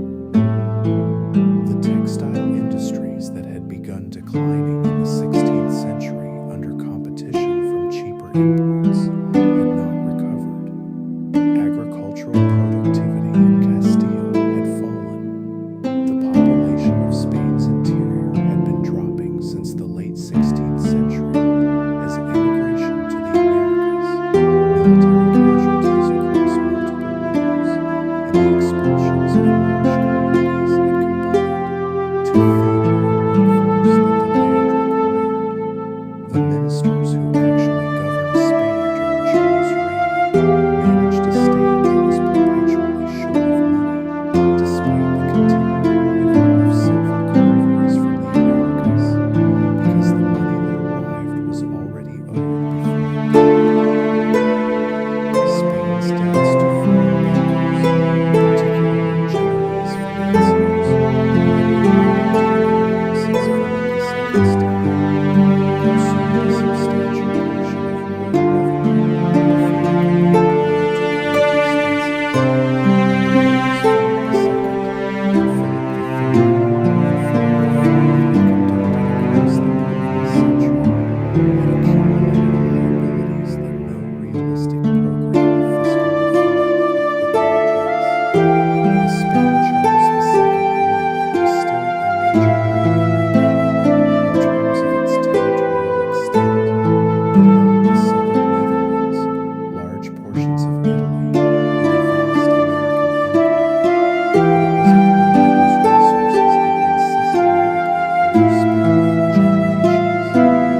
for generations, and whose internal economy had not generated the commercial dynamism that might have compensated. Charles married twice, first to Marie Louise of Orleans in 1679, a French princess whose entry into the Spanish court produced the predictable diplomatic complications of placing a Bourbon relative in the Bourbon Habsburg kingdom, and one of the Bourbon Habsburg was one of the defining features of the Bourbon politics. Marie Louise died in 1689 without producing an heir, a failure that the Spanish court and European observers attributed variously to the king's physical incapacity, to possible poisoning by those who preferred a different succession, and to the simple bad luck that had attended so many aspects of Charles's life. His second marriage to Maria Anna of Neuburg, a German princess from the same family that had provided Leopold I's third wife, also produced no children. Charles was, by the evidence available, unable to father offspring, a biological reality whose political consequences extend across the entire European system. The question of who would remain in Spain when Charles died had been occupying European courts since at least the 1660s, when it had become apparent that the king's health was unlikely to permit him a long reign or a productive one in dynastic terms. The candidates were essentially two: Philip of Anjou, grandson of Louis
attempted to divide the Spanish inheritance among the claimants in ways that would prevent any single power from gaining too much. Neither treaty worked as intended. The first clause made its designated primary beneficiary, the Electoral Prince of Bavaria, died of smallpox in 1699 at the age of 6, eliminating the local The second was overtaken by events in Madrid itself, where Charles II's court was divided between French and Austrian factions, fighting over the dying king's will with an intensity that reflected the stakes involved for every party watching from outside. Charles himself, in his final years, was not simply a passive object around which other people's ambitions circulated. He was aware of what his death would mean, aware of the rival claims, and aware that the decision he made about his will would determine whether Spain remained intact or was partitioned among the claimants, since a partition imposed from outside would almost certainly be resisted by Spanish authority, which strongly preferred independent succession. The Spanish court's dominant faction in his final years was pro-French, supporting the advisors who argued that the military Spanish inheritance against the Catholic coalition would require every effort to resist Habsburg accession. The Pope consulted on the Bourbons to inherit Spain would create a French-dominated Europe that would eventually threaten the Habsburg position in ways no single man could reverse. England and the Dutch Republic, watching Louis XIV's behavior in the weeks following Charles's death with mounting alarm, he recognized that Jacobite conduct pushed the limit and enforced French positions in the Spanish Netherlands in ways that threatened Dutch security.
had succeeded Leopold in 1705 and continued the war with considerable energy, died of smallpox in 1711 without male heirs, passing the Austrian lands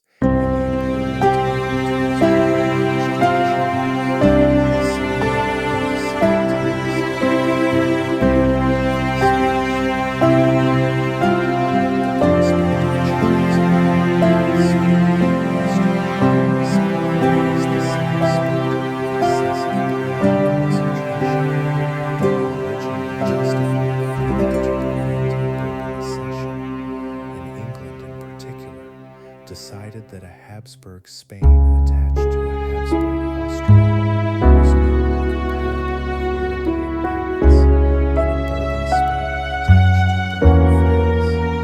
English support for the war evaporated quickly after that calculation changed, and without English participation, the military position in Spain became untenable. The Peace of Utrecht in 1713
been undone in Spain by a marriage bed that produced nothing at all.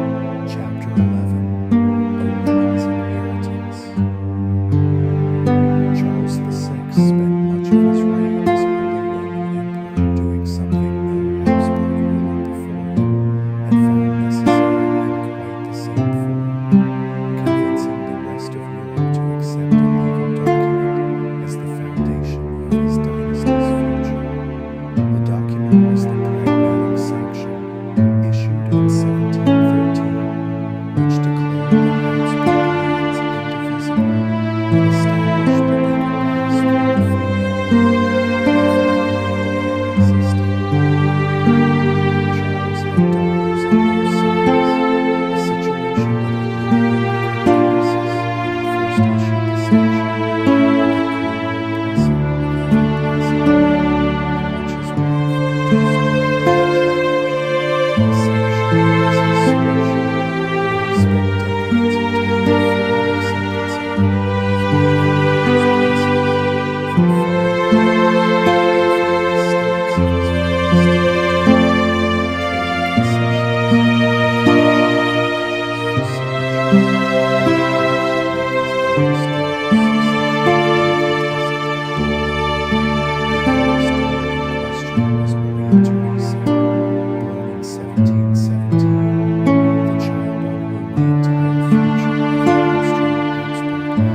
If Charles died without a son, she had already knowledge of what that meant, educated in languages, music, and the courtly arts that Habsburg princesses had always been expected to master, but less thoroughly prepared in the actual mechanics of governance and statecraft than a mere because Charles, despite every diplomatic sanction, seems to have remained relatively a secret state imposed upon the empire. When Charles VI died in October of 1740, Theresa, was 23 years old, recently married to Francis Stephen of Lorraine, the mother of 2 young children, and the new ruler of the Habsburg lands in their entirety. She was also nearly broke. Charles had left the treasury in poor condition after decades of expensive wars and diplomatic maneuvering to secure signatures on a document that was about to prove considerably less binding than he had believed. The army was undermanned and underfunded, its officer corps aging and its equipment uneven. The administrative machinery of the various Habsburg territories functioned reasonably well in peacetime, but had not been reformed or modernized in ways that would make it responsive to sudden crisis. Maria Theresa inherited all of this, and the crisis arrived before she had time to assess anything clearly. Frederick II of Prussia lived first. He had become King of Prussia only months before Charles VI's death, young, ambitious, and possessed of a military and strategic intelligence that would eventually earn him the name by which history remembers him, Frederick the Great. Silesia, a wealthy and prosperous province belonging to the Habsburg crown, bordered Prussia directly, and Frederick had been eyeing it all before Charles died. Within weeks of Maria Theresa's accession, he invaded with a Prussian army that was better trained, better made, and better organized than anything the Habsburgs could immediately feel against him. His justification was a set of ancient claims, so old and dubious that Frederick himself acknowledged their weakness, reportedly noting that the ambition came first, and warriors followed opponents after. Bavaria and France followed Prussia into the war, each with their own claims on Habsburg territory and their own conviction that a young woman inheriting a weakened empire was an opportunity unlikely to repeat itself. The Elector of Bavaria claimed the Habsburg lands on the basis of a disputed inheritance contract, secured French backing for his position, and launched his own invasion of Bohemia. The French army entered the conflict directly in support of Bavarian ambitions. Spain, still nursing grievances over the Italian settlements of Utrecht, moved against Habsburg positions in Italy. Within months of Charles VI's death, the empire that the Pragmatic Sanction was supposed to protect against, exactly this kind of opportunistic dismemberment, was being attacked from multiple directions simultaneously. Maria Theresa responded to the crisis with a combination of physical courage and political intelligence that surprised nearly everyone who had underestimated her.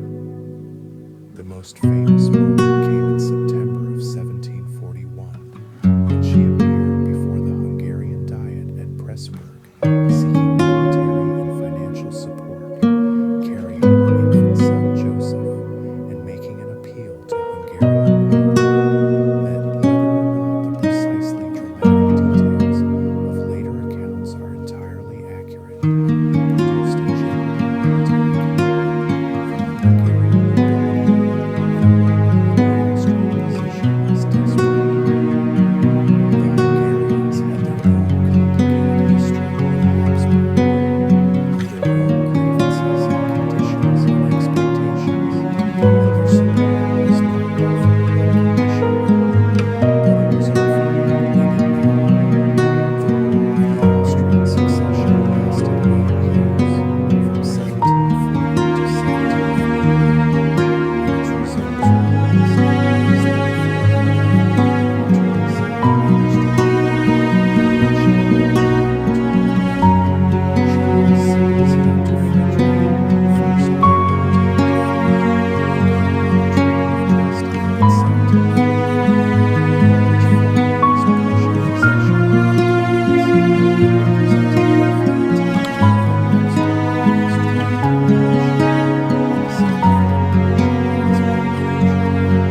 created a strategic problem that would shadow Austrian policy for the rest of the century. What she did not lose was the core of the Habsburg inheritance. Austria, Bohemia, the Italian possessions, and the Austrian netherlands remained priorities, which gave a scale and coordination of the initial assault was itself a significant achievement. Her husband Francis was elected in 1724. Theresa took the famous role of heir apparent, even though she herself, as a woman, could not act directly. She co-ruled as Empress Consort while exercising the actual governing authority that made her the effective ruler of everything the title implied. The arrangement was a legal fiction that everyone understood as such, and it functioned because Maria Theresa had demonstrated, across 8 years of war, that she was the one actually governing. The Peace of 1748 gave her time to do what the crisis had made urgently necessary: reform the state that had nearly collapsed under the first serious military pressure it faced. The reforms she pursued across the 1750s and 1760s were comprehensive in scope and practically driven, rather than theoretically inspired, aimed at solving specific problems that recent war had exposed, rather than at implementing any single European policy. Military reform came first, restructuring the army's organization, improving officer training, and establishing a military academy that would professionalize a corps that would not too dependent on aristocratic birth and somewhat unequivocal independence. Tax reform followed, breaking down some of the exemptions and privileges that had prevented the crown from effectively taxing the independent population. The life and state perpetuation of revenue. The industry of centralization she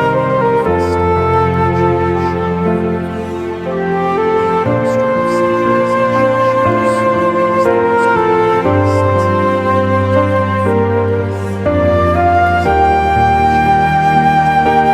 15 estates exercised for generations. The estates of Bohemia, Austria, and other hereditary lands had traditionally controlled their own taxation and administration, negotiating with the crown over what they would contribute, rather than simply complying with centrally determined demands.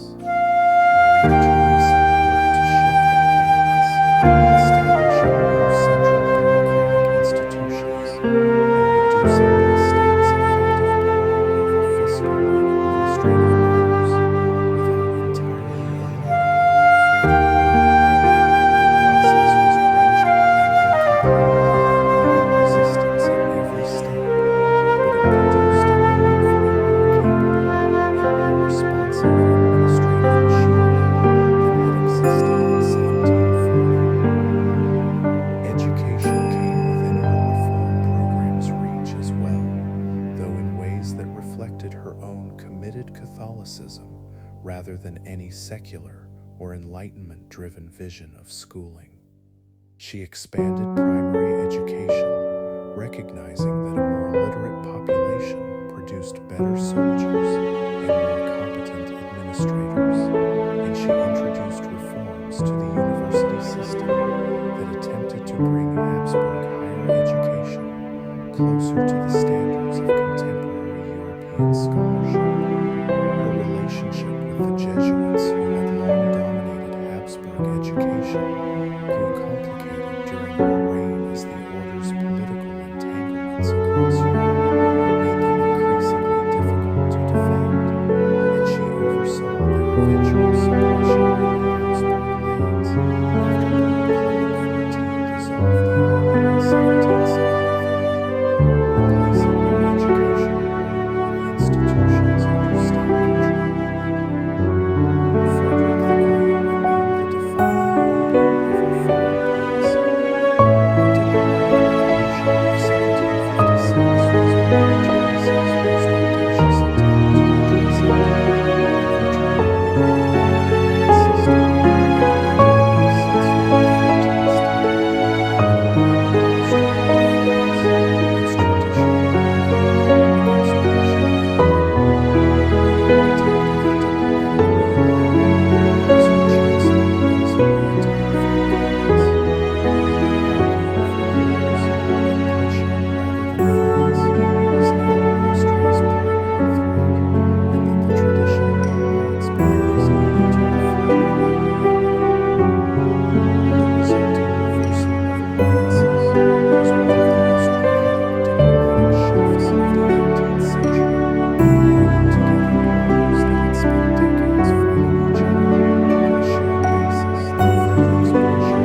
efforts to move forces between threatened fronts faster than the coalition could coordinate against him, and the fundamental military excellence of the Prussian army he had built and trained.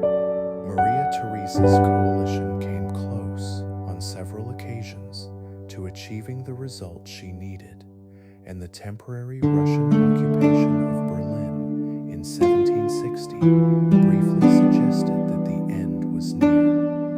Frederick survived it all, and the peace of 1763 restored the pre-war borders, leaving Silesia in Prussian hands and Maria Theresa's primary war aim unfulfilled. She had by this point begun sharing governance with her son Joseph, who reached his majority and became co-ruler after Francis Stephen's death in 1765. The co-regency was not an easy arrangement for either of them. Joseph was brilliant, impatient, and possessed by enlightenment ideas about rational governance and state power that his mother found simultaneously interesting and alarming. She was pragmatic, experienced, and deeply Catholic in ways that made Joseph's enthusiasm for restricting church power and nationalizing religion and disagreed regularly and sometimes bitterly, corresponding letters that Joseph showed and sometimes grew in his assessments of conservatism, occasionally devastating responses to his impatience. The partition of Poland in 1772 produced one of their more painful disagreements on record. Russia and Prussia had agreed to partition the Polish-Lithuanian Commonwealth between themselves, and Austria was offered a share of the spoils in return for acquiescence. Maria Theresa found the partition morally repugnant, saying so clearly and repeatedly, describing it as a violation of every principle that ought to govern relations between states. She accepted the Austrian share nonetheless, taking Galicia and Bohemia as the emperor's portion, because Frederick and Catherine of Russia would have proceeded without an agreement, and accepting at least gained territory, rather than simply conceding their petition's legitimacy. Joseph, characteristically, noted the contradiction between her stated scruples and her eventual compliance. Maria Theresa's response, reportedly, was that she wept while she signed. Joseph observed that she wept and took. She did not deny it. Maria Theresa died in November of 1780, having ruled the Habsburg lands for 40 years, and having transformed a state that had merely been dismembered in the first months of her reign into one of the more capable and coherent administrative structures in Europe. She had not recovered Silesia, the failure that galled her most, and she had not fully resolved the tension between central authority and the privileges of the various territorial estates, a tension that her son would pursue with considerably less patience and considerably less success.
France and Italy, sometimes presenting himself as a private nobleman to observe conditions that official visits would have concealed behind ceremony and deference.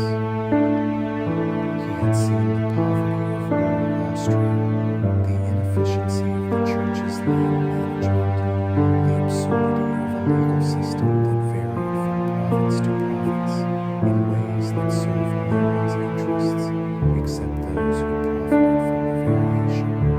He returned from those travels convinced that the God between his empire was governed, to become his allies. In the closing of the empire's speed rather than gradualism, the edict of toleration, issued in October of 1789, was one of the first major acts of his independent life, and the one that announced most clearly the empire he intended to build. It granted Lutherans,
Calvinists, as well as by fiscal nationalism. The Pope, Pius VI, traveled personally to Vienna in 1782 to persuade Joseph to moderate his ecclesiastical policy, an extraordinary gesture that reflected his honor and the scale of his empire.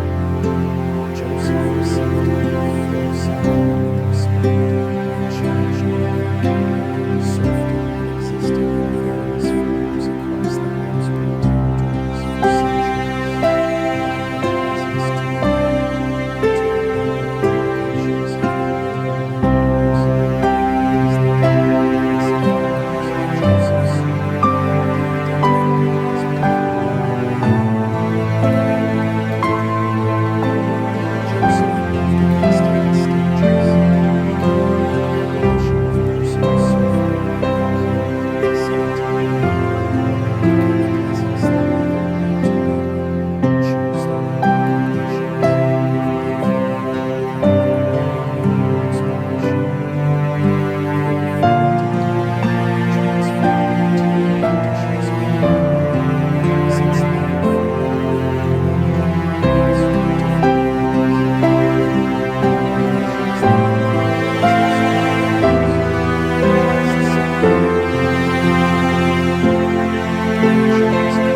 segregation, reduced the application of the death penalty, and established the principle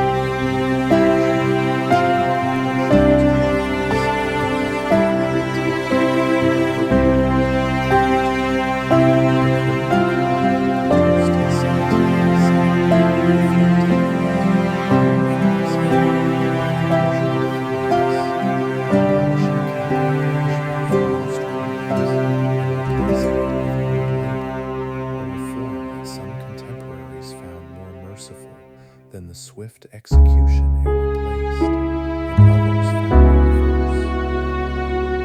Censorship occupied a complicated position in his reform program.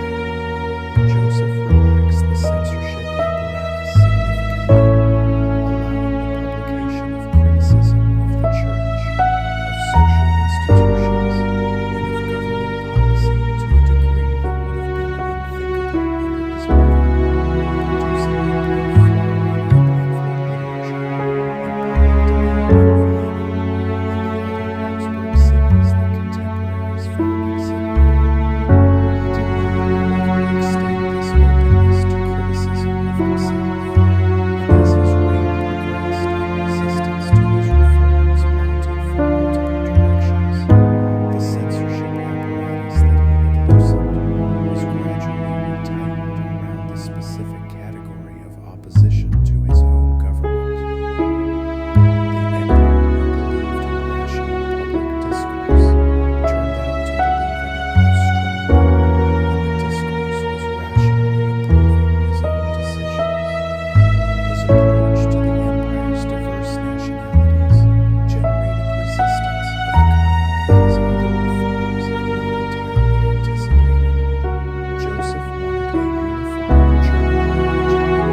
experienced by the Bohemian nobility and by those with cultural investments in Bohemian distinctiveness as an assault on whatever remained of the national identity that had been so thoroughly suppressed after remounting in 1620.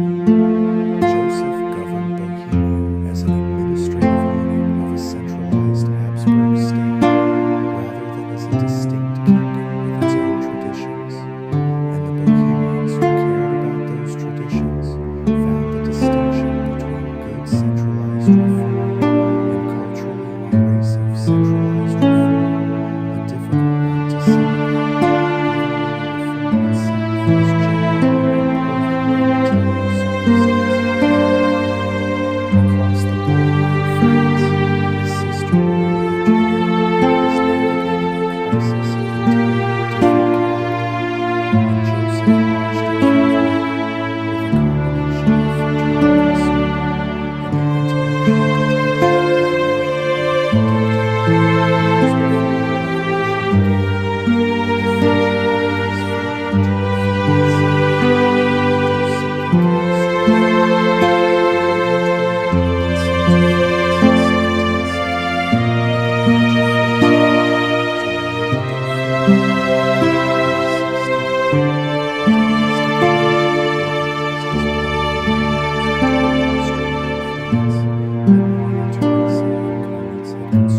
clothes and entertainments, and that the affection of the French people was a resource she was squandering through carelessness when she should have been cultivating with discipline.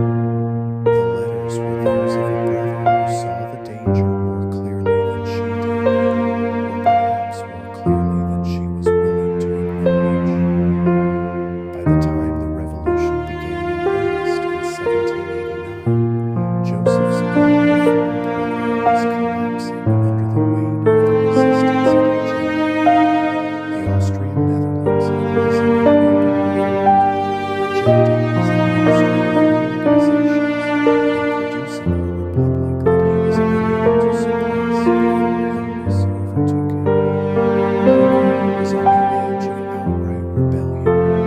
His military adventure against the Ottomans, launched in 1788 as part of an alliance with Russia, was going badly, consuming more than men and producing none of the territorial gains he had expected. Reforming England had issued more than 6,000 decrees in a decade of independence. The scale was finally massive in reckoning with the limits of what national centralism could accomplish against the accumulated resistance of traditions, institutions, and identities that had not asked to be rationalized. He revoked most of his major reforms in January of 1790, a few weeks before his death, rescinding the administrative changes he had imposed on Hungary and restoring the traditional constitutional arrangements he had suspended, in an attempt to prevent rebellion from becoming something worse. He did not revoke the Edict of Toleration, the abolition of serfdom, or the dissolution of the monasteries, holding to those as achievements worth preserving, even in the wreckage of the larger empire. He died in February of 1790, 48 years old, having transformed the Habsburg alliance less thoroughly than he had intended, and more thoroughly than his successors would be entirely comfortable with. His brother Leopold II, who had been governing Tuscany with considerably more diplomatic suppleness than Joseph had applied to Austria, came north to manage the damage. Marie Antoinette's situation by 1790 was deteriorating in ways that Joseph had not lived to see through to their conclusion.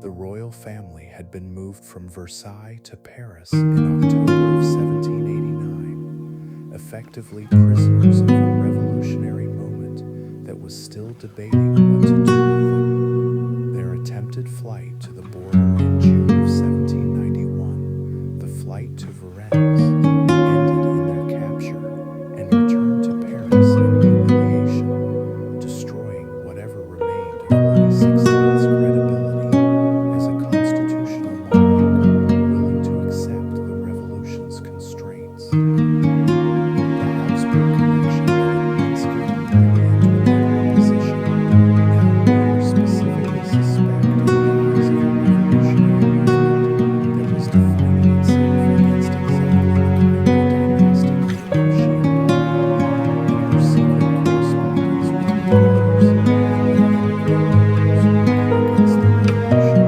the Empire, and since the family was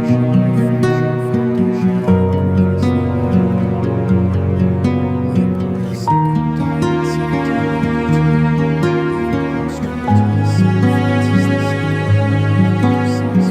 was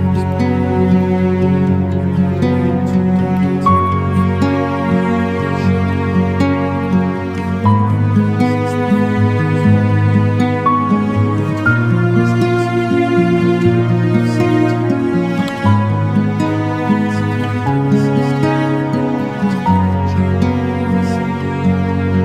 She was 37 years old, and she had been living in the Temple prison for over a year before her trial, which produced a verdict that had been decided before the proceedings began.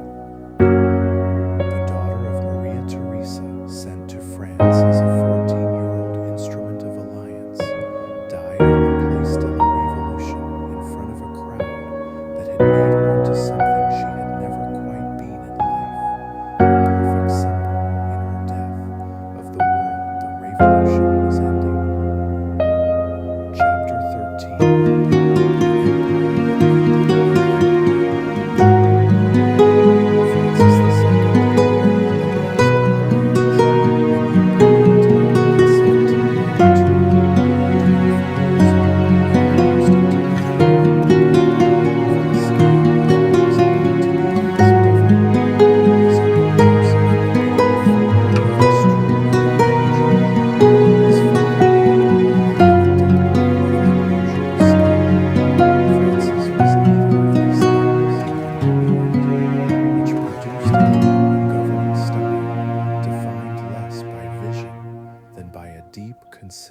suspicion of anyone who claimed to have one. He had watched the French Revolution from close enough to understand what happened when a society decided that its inherited arrangements were irrational and began tearing them out to replace them with something more logical. The lesson he took from that observation was not that reform was necessary, but that reform was dangerous, and he carried that conclusion into a reign that would last until 1834 and shape Habsburg policy for generations after his death. The French Republic declared war on Austria in April of 1792, citing Habsburg support for the organizing against the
watched the figure who had emerged from the revolutionary chaos with increasing alarm.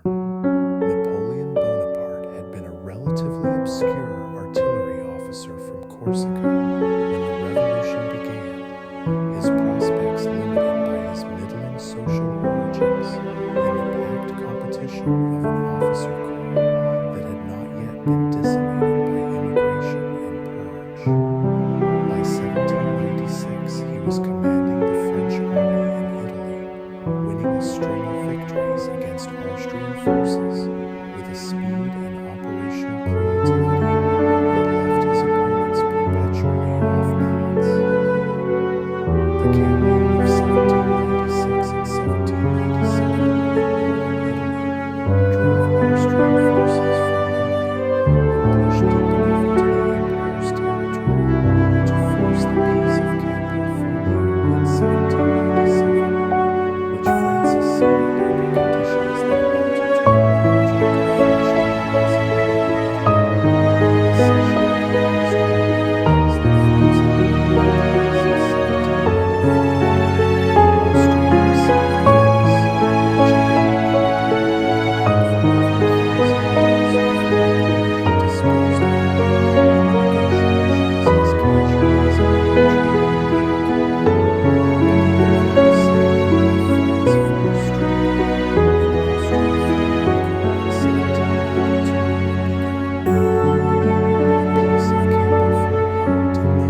as a Roman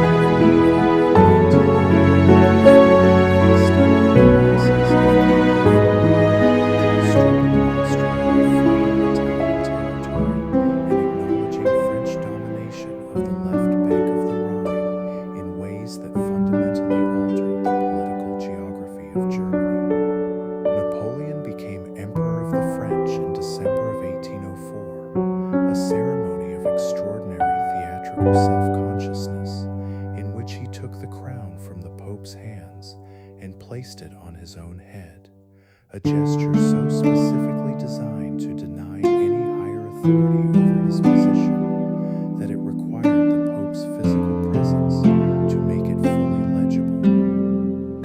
Francis watched this performance from Vienna and drew the obvious conclusion about where the competition between old dynasties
existence, an institutional fiction even more transparent than it had been before, an ancient framework with most of its content removed. Francis dissolved the Holy Roman Empire on August 6, 1806, renouncing the imperial title that the Habsburg family had held, with brief interruptions, since 1438, and the imperial institution had carried since Charlemagne's coronation.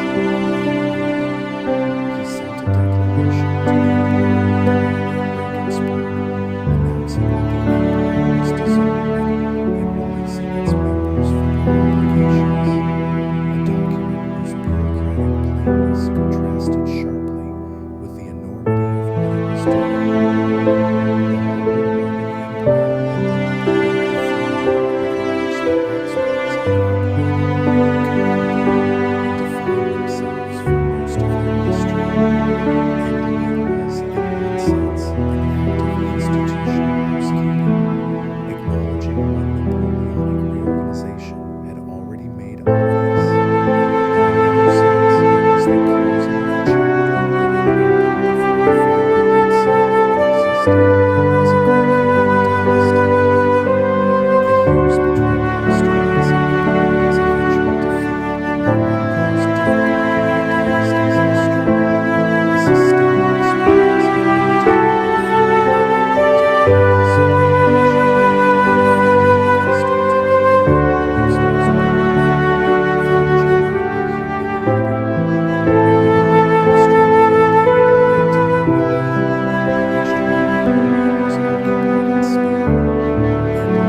Francis gave him his daughter Marie-Louise in marriage in 1810, a transaction that produced in Francis a son-in-law he despised and a grandson he would eventually raise after Napoleon's defeat, and that produced in Marie-Louise a position she navigated with considerably more pragmatism than sentiment. The marriage was not, on either side, confused for anything other than politics conducted through a different mechanism. The collapse of Napoleon's empire came from the East, from the catastrophic Russian invasion of 1812 that destroyed the Crimean War, Prussian winter, and opened the possibility of European resistance.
Revolution had unleashed, and that he correctly identified as the primary threats to Austrian stability in a world with a dynasty governed by a dozen different peoples, with a dozen different languages and histories.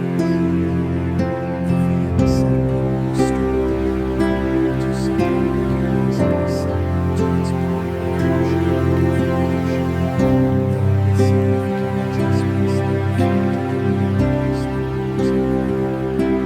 France was reduced but not destroyed.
Austria specifically, the system made a particular kind of sense that it did not make for nation-states organized around a single people and a single language.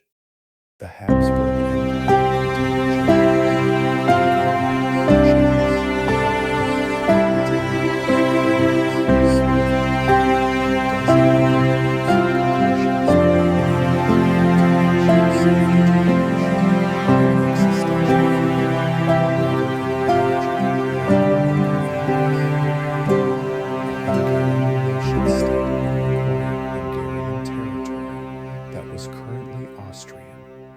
A unified Germany would either absorb the Austrian Germans or exclude them, either outcome disrupting the empire's coherence. A unified Italy would require the Italian possessions that Austria had just recovered from the Napoleonic settlement. Metternich's conservatism was not simply a temperamental preference for old arrangements. It was a structural necessity for a multi-ethnic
liberal and nationalist revolutions sweeping from Paris through Vienna, Budapest, Prague, and Rome with a speed that suggested the Metternich system had been suppressing rather than solving the forces it had claimed to contain. Metternich himself had fled Vienna in March, the architect of European conservatism, escaping the city he had dominated for 4 decades in a laundry car, according to some accounts.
humiliations of Solferino and Königgrätz forced the political reckoning that Franz Joseph had been avoiding since 1848. The empire could not continue governing as a centralized unitary state if its military capacity to defend that model had been demonstrated to be insufficient, and the Hungarian nobility, whose cooperation was essential for any functional Habsburg government and military, had been waiting since 1848 for exactly the moment when Vienna's weakness would force a general negotiation.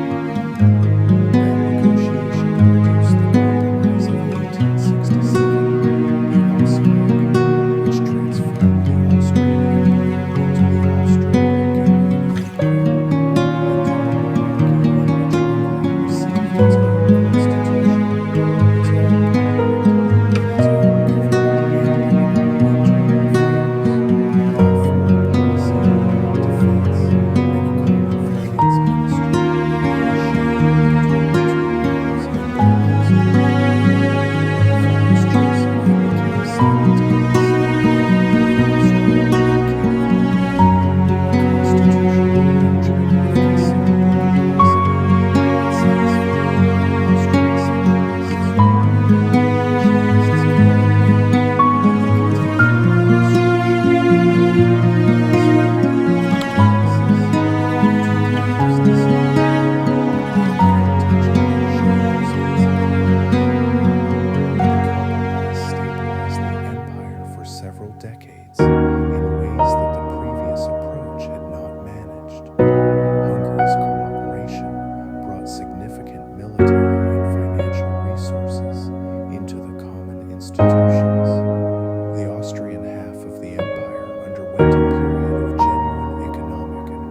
political system had not anticipated and did not know quite what to do with.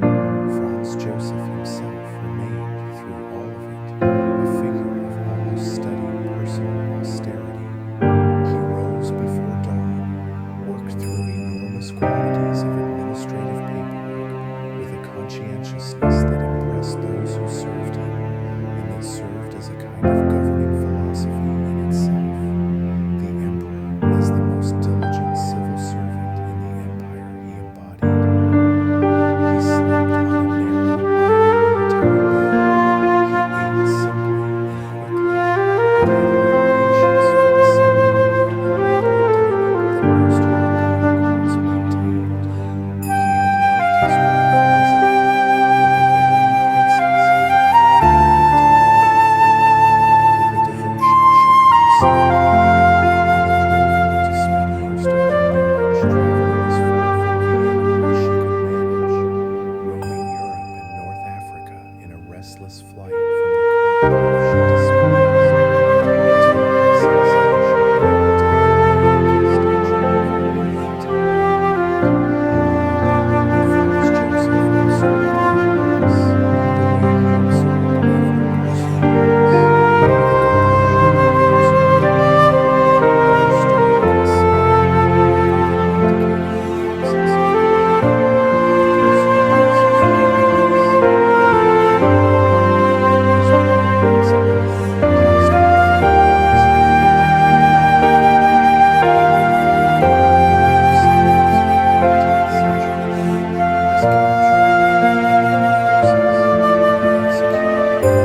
saw, rather than indicating the absence of glory, the pursuance of happiness. His brother Maximilian passed on the throne in his son Rudolf, the Crown Prince, died in 1889 at the hunting lodge of Meyer, in what the official account described as suicide, following the shooting of his young mistress Mary Vincent, the precise circumstances suppressed with the kind of imperial intervention that produces permanent historical despair rather than unsettling peace. Rudolf's death removed the direct heir to the throne and passed the succession to Franz Joseph's nephew, Archduke Franz von Meyer, a man whose relationship with his uncle was corrupt rather than good, and whose own political ideas differed from the emperor's in ways that the court found both interesting and unsettling. The Balkans had been destabilizing the European order since the Ottoman Empire began its long 19th century contraction. The retreat of Ottoman power from southeastern Europe, creating a vacuum that Austria-Hungary, Russia, and the newly independent Balkan states filled with competing ambitions and accumulating resentments. Serbia, which had secured its independence from Ottoman rule and had been growing in territory and confidence through the latter half of the 19th century, represented a particular problem for Austria-Hungary because of the substantial South Slav populations within the empire's own borders, particularly in Bosnia-Herzegovina, which Austria had administered since 1878 and formally annexed in 1908 in a move that infuriated Serbia and alarmed Russia. Serbian nationalism was not only an external foreign policy concern, it was, from the Habsburg perspective, an existential and internal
European powers, operating through a system of alliances and mobilization schedules that had been building for decades, found themselves unable to manage back from the edge.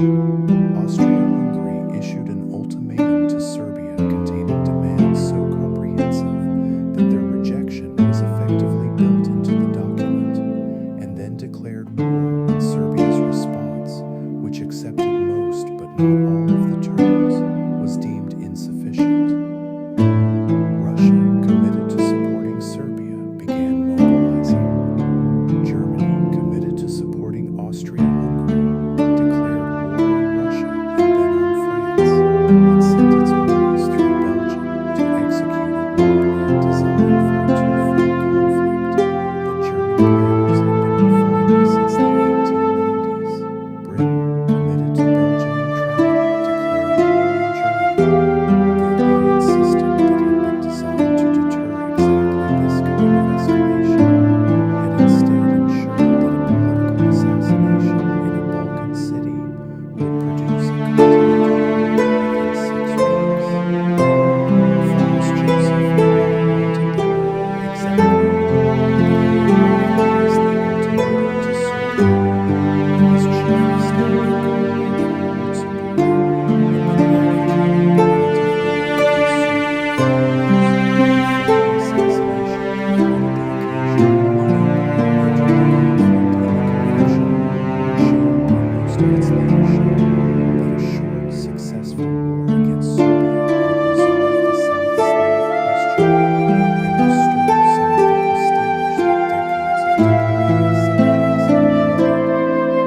The war that materialized was neither short nor successful. The Austrian army's initial campaigns against Serbia quickly failed, and the broader conflict with Russia on the Galician front produced losses on a scale that the empire's military and industrial resources were not equipped to sustain. German assistance kept the Austrian military functioning through the war's middle years, but the dependency it created was itself a kind of demotion. The Habsburg army increasingly began to conduct major operations within Germany, and German reinforcement. Franz Joseph died in November of 1860, in the very middle of a war that had already killed hundreds of thousands of his subjects, and that showed no sign of approaching the conclusion his ministers had promised him in 1914. He was 86 years old and had reigned for 68 years, longer than any Habsburg ruler in the dynasty's history, long enough that most of his subjects had never known any other emperor, and that the institution of the monarchy had become, for many of them, simply the permanent condition of the world they inhabited, rather than a specific political arrangement with a specific history behind it. His great-nephew Karl, a young man of 29, inherited an empire that was being consumed by a war it had started in Hungary.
carefully avoiding the word abdication in the hope that some future political settlement might restore the monarchy, and withdrew with his family to the Schönbrunn Palace and then into exile. He made 2 attempts to reclaim the Hungarian throne in 1921, arriving in Hungary twice and finding insufficient support to establish himself against the regent Nicholas Wolfe, who had assumed power in the name of the kingdom without intending to return to its king, and calling his exile to the Portuguese island of Madeira. After the second attempt, he died in April of 1922, 34 years old, having been emperor for less than 2 years, and in exile for life. His birthright, Rudolf I, fell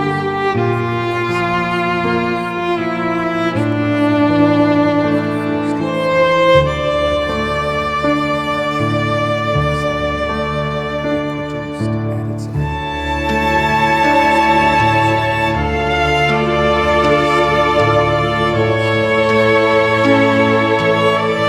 the successor states emerged from the empire's dissolution: Austria, Franz Joseph, Austro-Hungary, continuing the House of Habsburg, Bohemia, House of Habsburg, House of Habsburg, but not the governing framework that had held it together.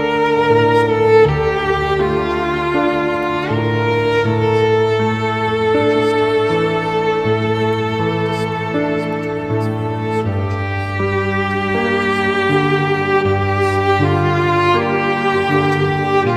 addressed now as smaller states with less capacity to absorb the pressure and, in some cases, operating with less than helpful answers far more violent. It was possible for most to function at the same time with united efforts, but most could not. However, Franz Joseph, unable to stabilize a kingdom and his desires almost entirely as expressions of personal will, subsequently felt the need to separate after forces invasion against Germany in 1273 from Karl I's exile in 1918. In that span, the family had won a duchy on the battlefield, married its way across a continent, governed an empire in which the sun did not set, split that empire in 2,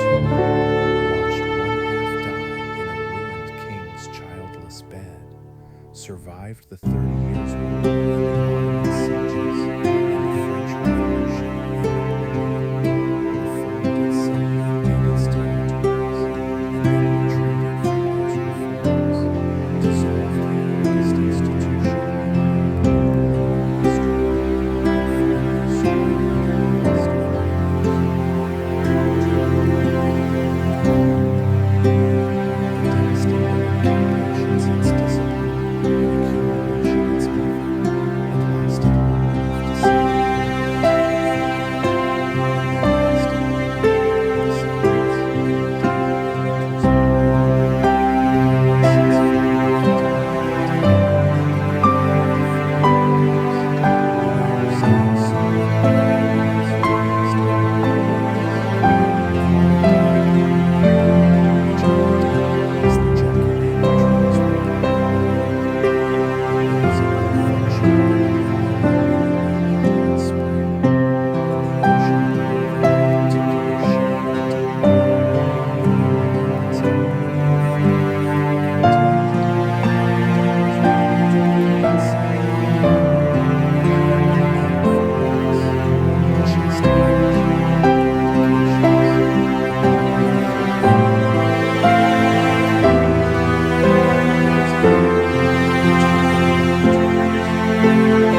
gets visitors in the millions, people walking through the rooms where Maria Theresa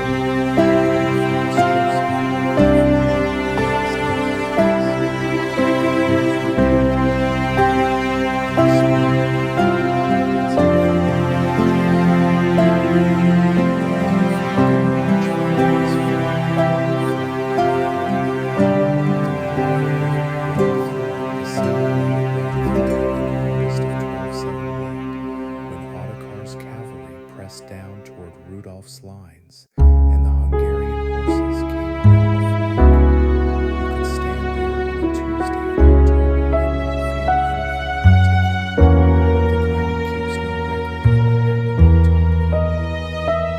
not feel anything in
regardless of the season, regardless of what century it is.